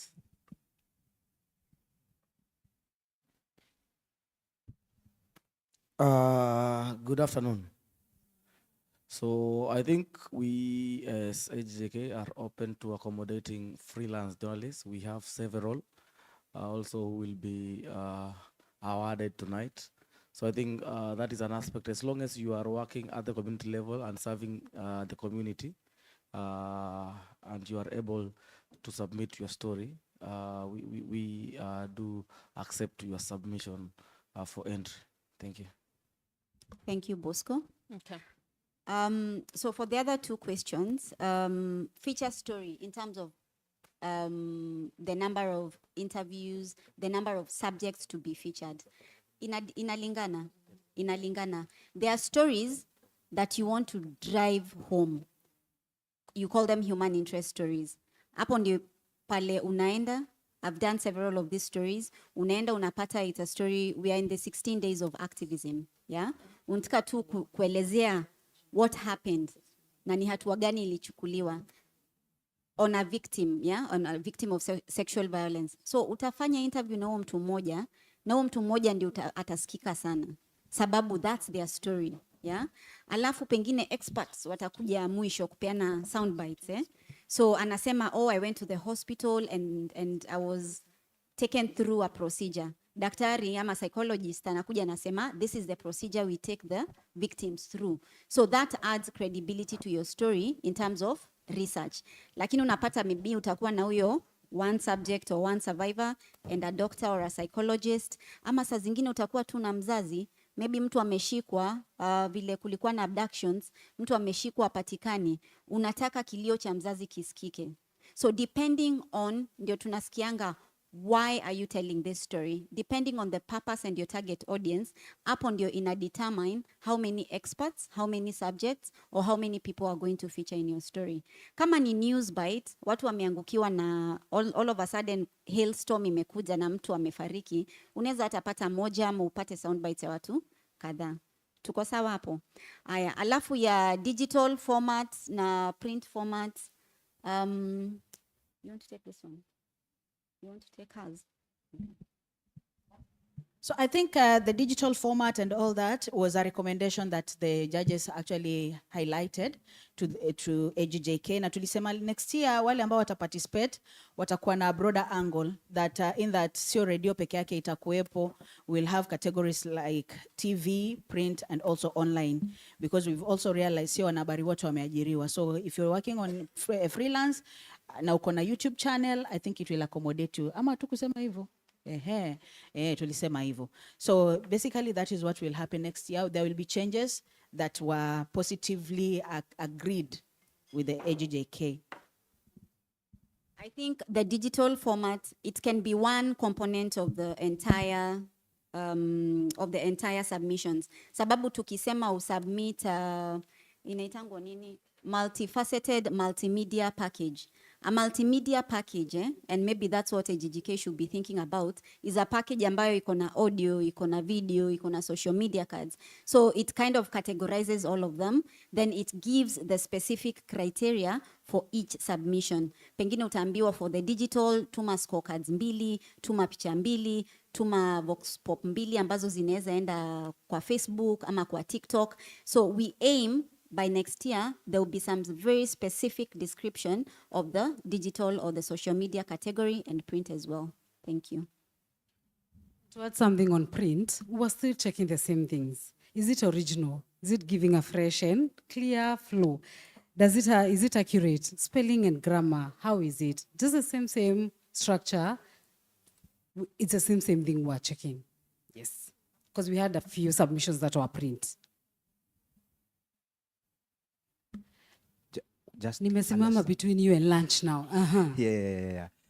Okay. I can see the level of excellence that you, the jurist, set this year. It is a high bar, but mine is not a question actually, but a request to Mercy, a 16-time award winner, and I really take that as a challenge as a person who is also leading a bunch of other people that are coming up in this industry. Maybe just a request or inquiry. Do you feel like you can maybe take a way of opening like a class or a mentorship program just for the sake of some of us who is also having quote unquote dependent people who are coming after us and us as coming after you?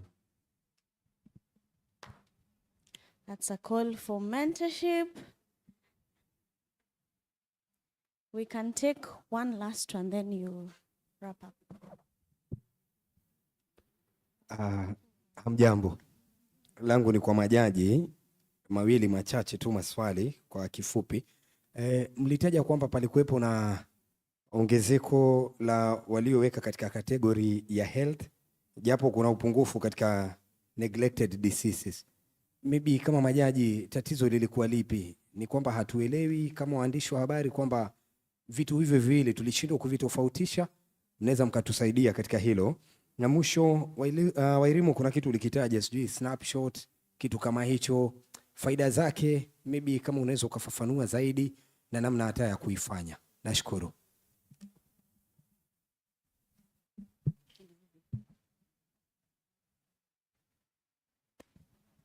Asanti Mr. Waihenya kwa maswali hayo.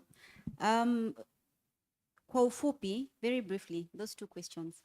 Snapshot, Snapshot ni wakati unaangalia the digital aspects ya submission, na ndio nimetoa advice nikasema AGJK pengine wanafaa open hiyo submission ikue multimedia, lakini wakuwe very specific in terms of audio tunataka nini, in terms of the format, in terms of print tunataka nini, in terms of video tunataka nini, and then in terms of digital. When you combine these 4 components, inakuwa a multimedia package. So when you talk about the snapshot, hapa naongelelea kwamba umetuma ama unafanya audio submission. So perhaps unaongelelea kuhusu what's trending now?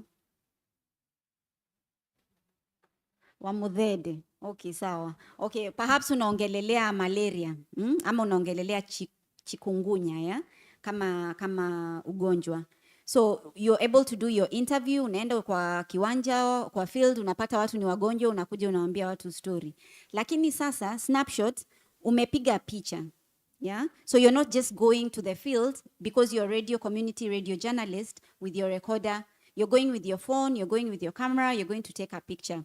When you come back, that picture, you're going to caption it. And that's why pia tuta need more training for the journalists to make us more well-rounded. You're not only print, you're not only TV or radio, you are multifaceted. Unaweza fanya print, unaweza fanya radio, na unaweza fanya TV, na unaweza fanya digital. And that's why nahimiza bado na insist kwamba ikue a multimedia package submission that has different categories. So ukipiga hiyo picha unakuja unaicaption. Ukitengeneza social media card ni kitu kama hii lakini ndogo. Aspect ratio yake ni ndogo such that it can go on your social media pages, whether it's on X or Facebook or YouTube as an image or website, yeah? So that's a social media card.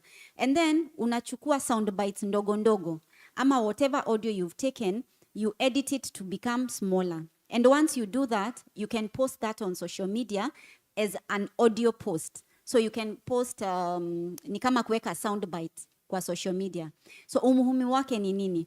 Umuhimu ni kwamba people will get to listen. People consume media differently. So Mwende ameongea kuhusu audience. So when you look at format, audience wako ni kina nani? Kuna wale utawapata kwa radio, right? Kuna wale, mi napenda kwenda nasikiza radio, nikienda kwa shamba nasikiza radio, nikienda kwa bafu nasikiza radio, lakini kuna wale a generation that wako social media. And that's the generation you'll want to talk to with your snapshot and your digital as zinaitango nini? Components. Tuko sawa? Alafu swali la pili kuhusu mambo ya magonjwa, neglected diseases. I think that's why AGJK wameleta DNDi ambao that's their expert. You had Mercy speak as the communications manager. You had her speak about the diseases. Sasa ni kufanya tuelewe magonjwa haya ni nini. Yeah? And one of the emphasis and recommendation I'm making to AGJK ni kwamba community journalists wakuwe na trainings zaidi kutoka mashirika ambayo inafanya community work in our communities but also nationally. Sasa DNDi wanaweza wa train kuhusu magonjwa. FIDA itawa train kuhusu how do you report on women and men issues for the gender reporting component of it. And once we have that understanding, kama hatuwezi jua kila kitu, sio? We cannot have all the information just because we are journalists. There are things that are beyond us. Kama climate change, we need to get trained. And that's why we need to make those requests directly to AGJK pia. Tujue ni wapi haswa ambapo we are lacking in terms of information and the knowledge ndio tuweze kuripoti vizuri. Asante. And maybe just to say now we know better. Between neglected diseases, we learned all about them here, and the health reporting. Now we can be able to differentiate in the next awards, because now we cannot undo what we did in these awards we are awarding today, but for the next one, now we know what to do.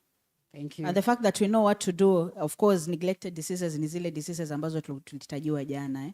So hizo ndo tulikuwa tunasema they were not well, the entries were limited. Okay? Health reporting is general. right? So neglected diseases ni kama hatukuwa tumeelewa, but I know vile amesema Koi, tumefunzwa jana, so entries zitakuwa nyingi, right? About mentorship, yes, I do mentorship. I work with different organizations. For example, right now, we work with Media Focus on Africa. We teach journalists. However, the problem is, right now, we are working with legacy media. We train the mainstream media. And then, of course, I have worked with Article 19. Article 19, we were in Naivasha. Sijaona mtu ambaye ali-attend. Yeah. And then apart from that, pia, join associations. Associations ndio zinatupatia chances za kumenta hawa watu. And I can tell you for free, last year, I was also among the panelists of the Media Council of Kenya. Wale ambao wali submit stories. I saw your stories. Some of the stories that you submitted last year ndo mlipeana hapa. Nikanyamaza hata sikuambia our judges. But they are good stories. Hata zile ambazo zimepeanwa mwaka huu, they can be given out next year.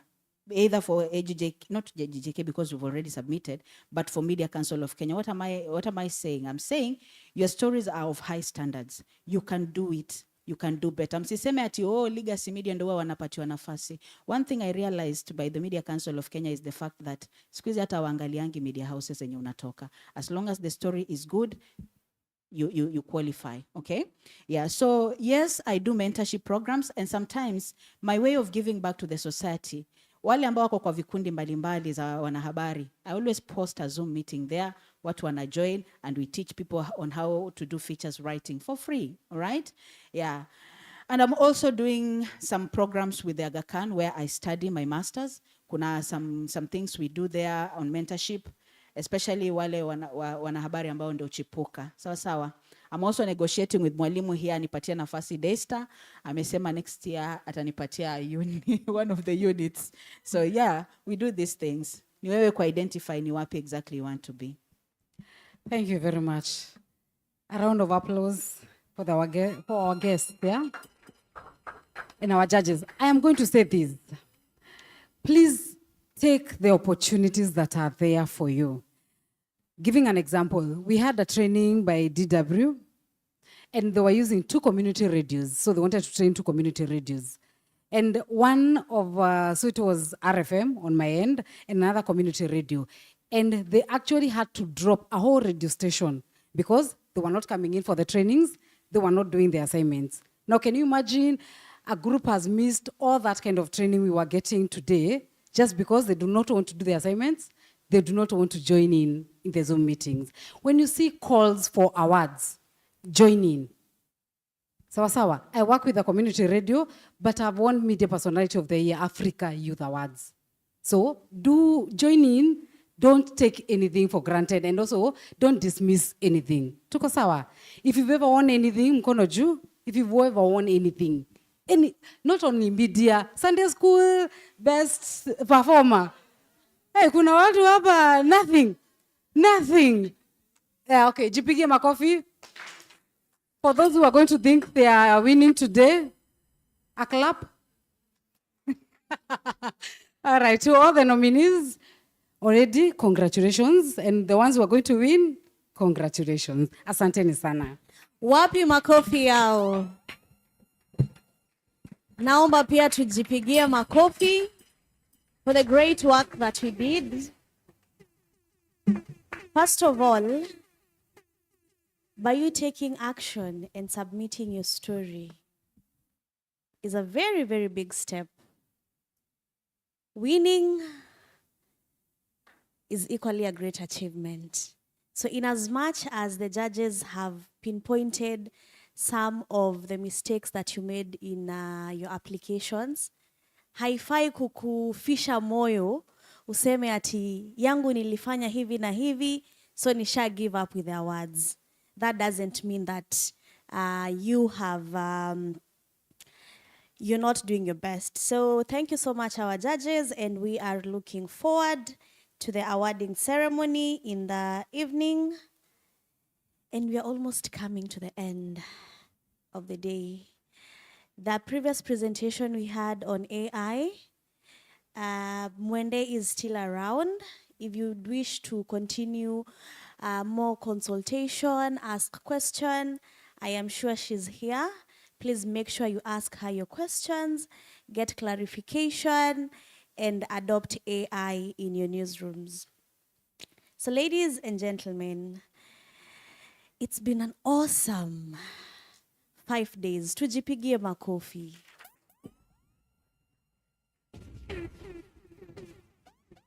We came here with great expectations. We've had panel discussions, we've had presentations, we've listened from you, you've gone to the beach, mmekula. Hapo pa kukula. Mmekula viazi, mmekunywa sharubati, mmekula mmekula switi, mmekula korosho, mabuyu, kashata, achari, pia mashallah mmekula, na stories mkakula. You know, I remember recently nilienda Taveta and I was told, on your way to Taveta, make sure umejifunza kusema shikamoo. Ukipatana na mtu, shikamoo. Shikamoo baba. Shikamoo uncle. So by the time nilikuwa natoka Taveta, I was saying, if I am to redeem those shikamoo nilisema, ningekuwa millionaire sana. But anyway, I really appreciate all the brilliance that has come out. You've been an amazing and engaging audience. You made this very easy for me. To AGJK, thank you for believing in me and giving me this opportunity. To all our partners, pigeni yo makofi. Thank you, thank you, thank you, thank you, thank you. To all our partners who believed in our work and the commitment, we equally appreciate your presence. As we prepare for the awards, I just like for us who are new to this, we're having different categories ambazo tutakuwa tuna award. Ya kwanza, kuna sports, arts, and culture. Kuna mambo ya neglected diseases. Hapa ndo tumambo kuna tashwishi kidogo. Kuna category ya land, housing, and climate resilience. Kuna investigative reporting. We have health reporting, ambayo tumesikia in the 4th edition of the conference, great work has been done. We have governance and accountability. We have gender reporting. We have environmental and climate change. Children reporting. Affordable housing. We'll be having Journalist of the Year being awarded.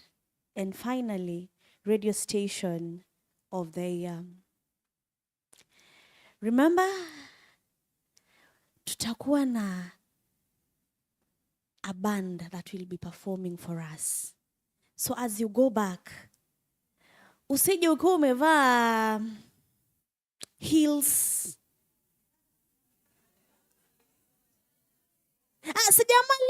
Sijamaliza statement yangu. Na ukivaa hizo heels, make sure umeenda umepractice moves na steps. Ndio tukifika pale pa kudance, you bring out your styles. We are also expecting to have a guest artist, a surprise. So ukisikia surprise guest artist, atatu surprise. Sawa sawa? Na unajua surprise inaweza kuwa kwa njia mbili. Anaweza tu surprise ba kutokea ama kutotokea. So yote ni nini? Yote ni surprise. And we'll also be having food. Chakula itakuwa. So as we prepare for the dinner and the gala awards, let's come with an open heart to learn, to celebrate others, and to celebrate all of us. Thank you for staying around. I have been your MC, Suzanne. Thank you, thank you, thank you. It's been great doing this. Kwa wale ambao walikuwa wanatarajia kupata watu na mmewapata, kongole. Natumai mtaniekea deposit to host your weddings and rorashios. Sindio? Yes, very nice. Hata kama hujapata mtu bado, we jua will be your MC, tutapata mtu baadaye.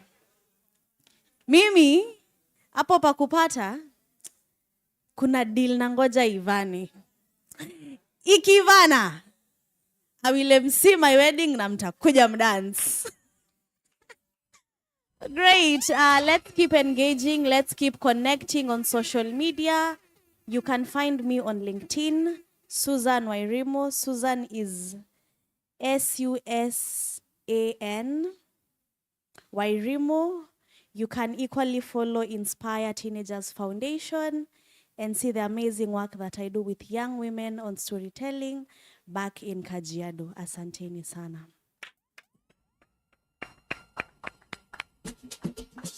Oh, now, unajua nakaa nikaa nimemaliza and I'm supposed to bring in Annette, who will now be closing the conference officially and paving way for the awards. Tupigie Annette makofi.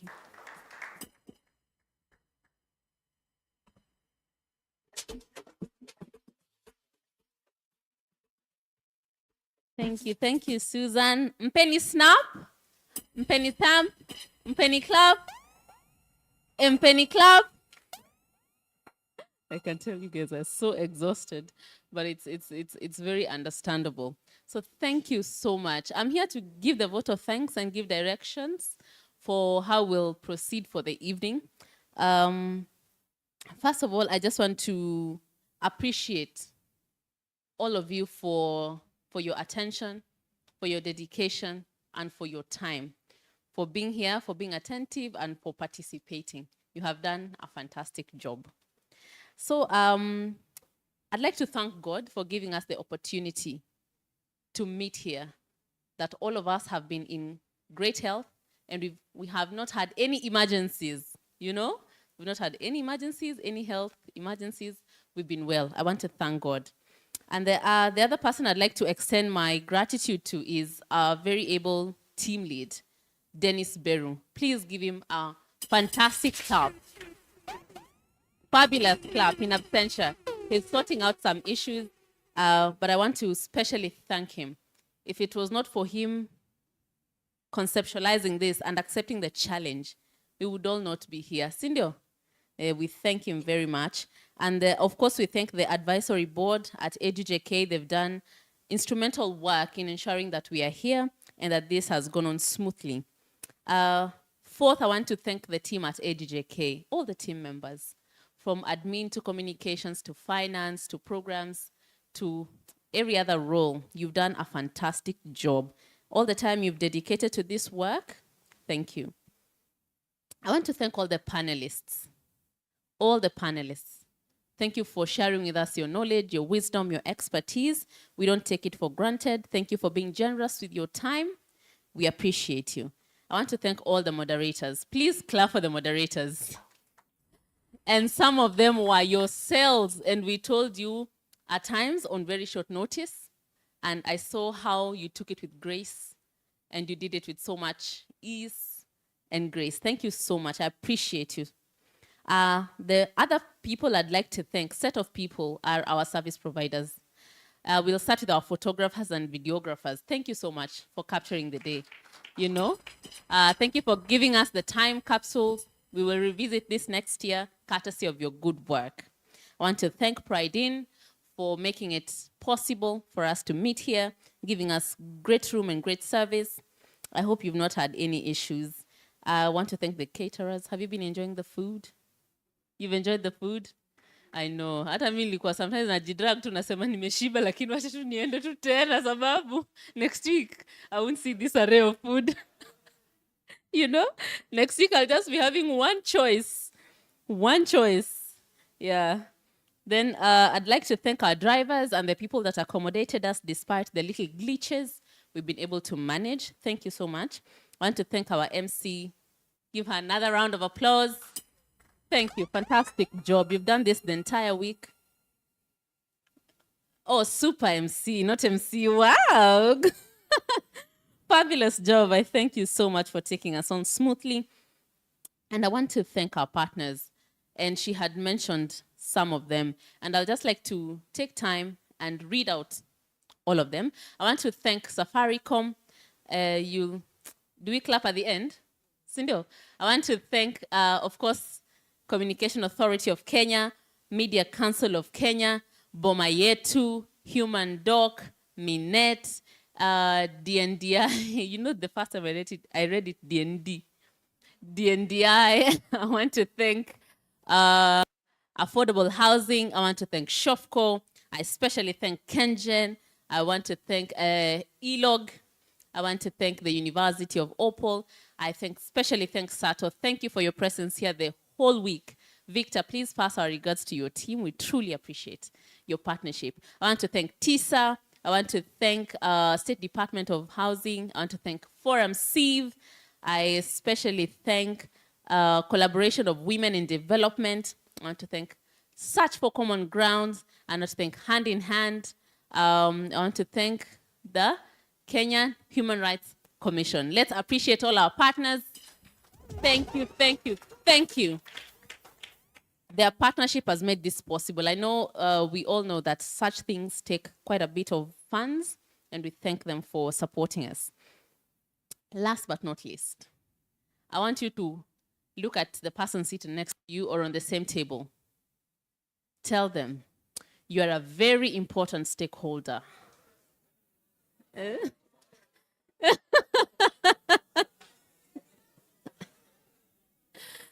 Very important stakeholder, very important stakeholder.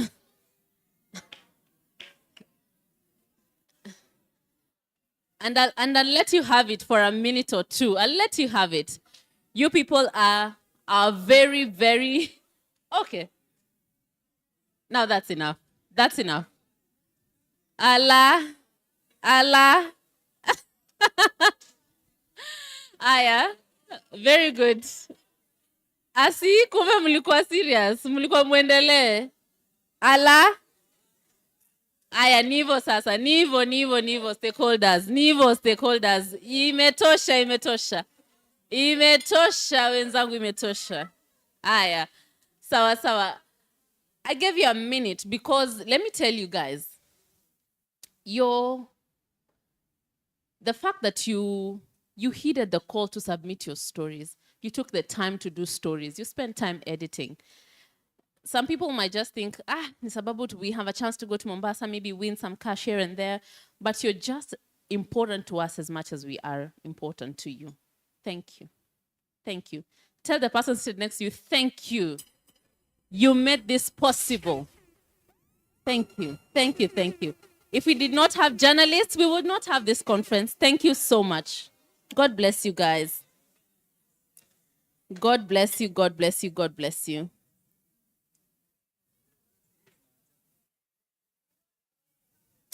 And then I want to just take a minute to find out. I hope I've thanked everybody. I want to take a minute and find out. There's a challenge I had given us on day one. I challenged us. I said, our theme is on sustainability and viability. And I said, I hope by the end of 2 discussions today, you'll have come out of here with at least one thing that will make you at least earn more income or be more valuable, whether at an individual level as a journalist or as a station. Cindy, have you learned that thing? That's how I will be measured. Have you guys found something? Have you found something? Will you make more money next year? Will you make more money next year? Yes, that's so good. Thank you so much. Ebu, clap for us. Clap for us. Very good. That's what we want to hear. That you guys will be more self-sufficient next year, that your stations will thrive next year, that we will have better structures, better systems next year as a result of the discussions we've had here. There's a discussion we had on by the wonderful ladies from EDU. I learned a lot. Please take advantage, fundraise. Sindio?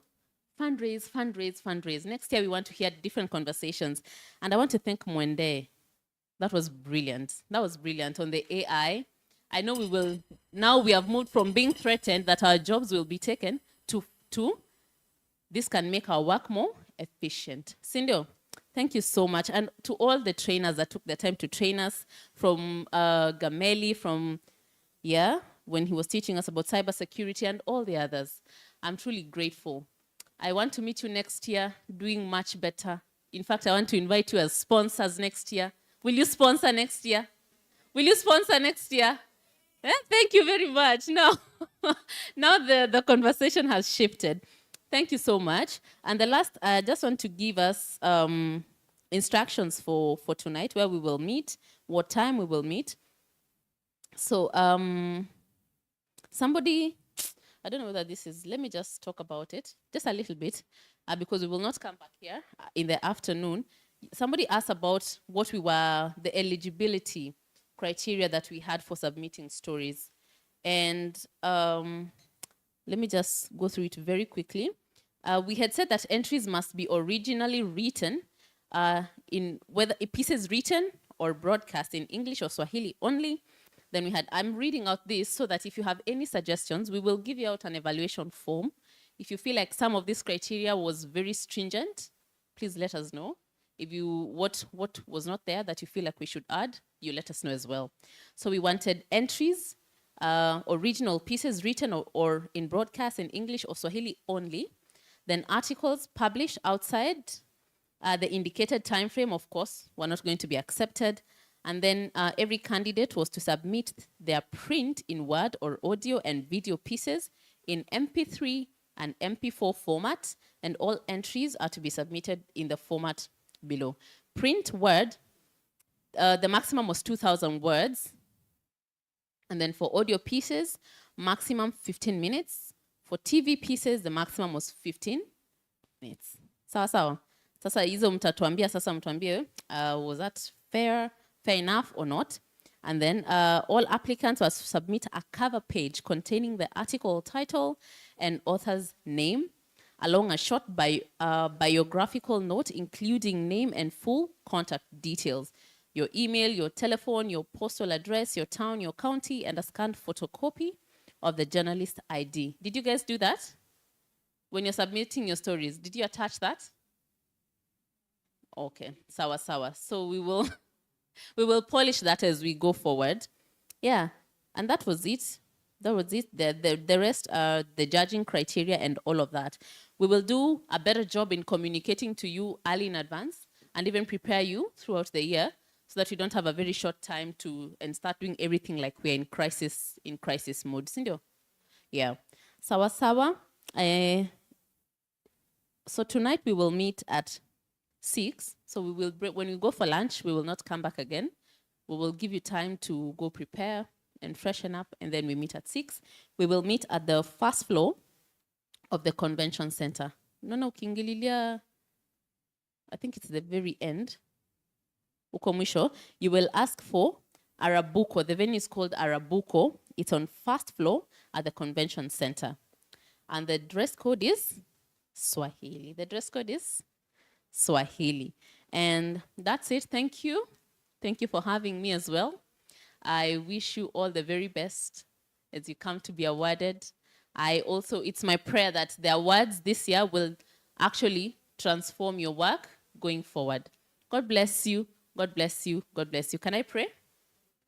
Please, let's be upstanding. We close officially. Anything? Yeah. Sawa sawa. Let's pray. Dear everlasting Father, I thank you, I honor you, I bless your name. Thank you because times and seasons are in your hands, O God. And thank you because the steps of a righteous man are ordered of you, my Father. I thank you for every journalist, my God, every partner, and every person that has been with us this entire week in this conference. King of Kings, I thank you for every conversations that have been had here. We pray that they will translate to value my God, for the journalists and for even the stations themselves, oh God. I want to thank you for the connections that have been made here. May they result, my Father, to kingdom and divine work and productivity, my Father. I thank you even for the contestants and the people that will win tonight. I pray that you will open their eyes to see what more they can do with the value and the talent that you have placed in them. King of Kings, I thank you for every one of us and our families back at home, my Father. Thank you that you've preserved us, that we've been in great health. We truly, truly thank you. I pray even as we break and plan to meet next year, we commit our plans into your able hands. May you establish them according to your will. We thank you, Lord, and we exalt you. In Jesus' name we pray. Amen. God bless you.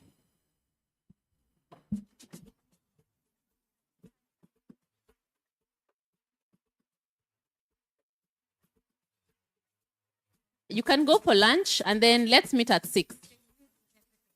Yes, please leave with all your property because they'll come and do a swipe. They'll clean up this place thoroughly.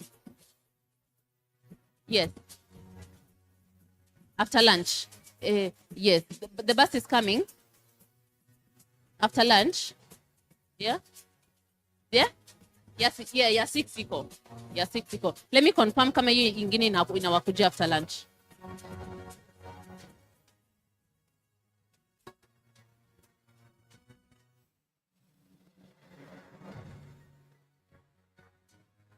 We will give you instructions for tomorrow. Bosco will give you instructions for tomorrow. Their words. Let him. Those ones I'm not very sure.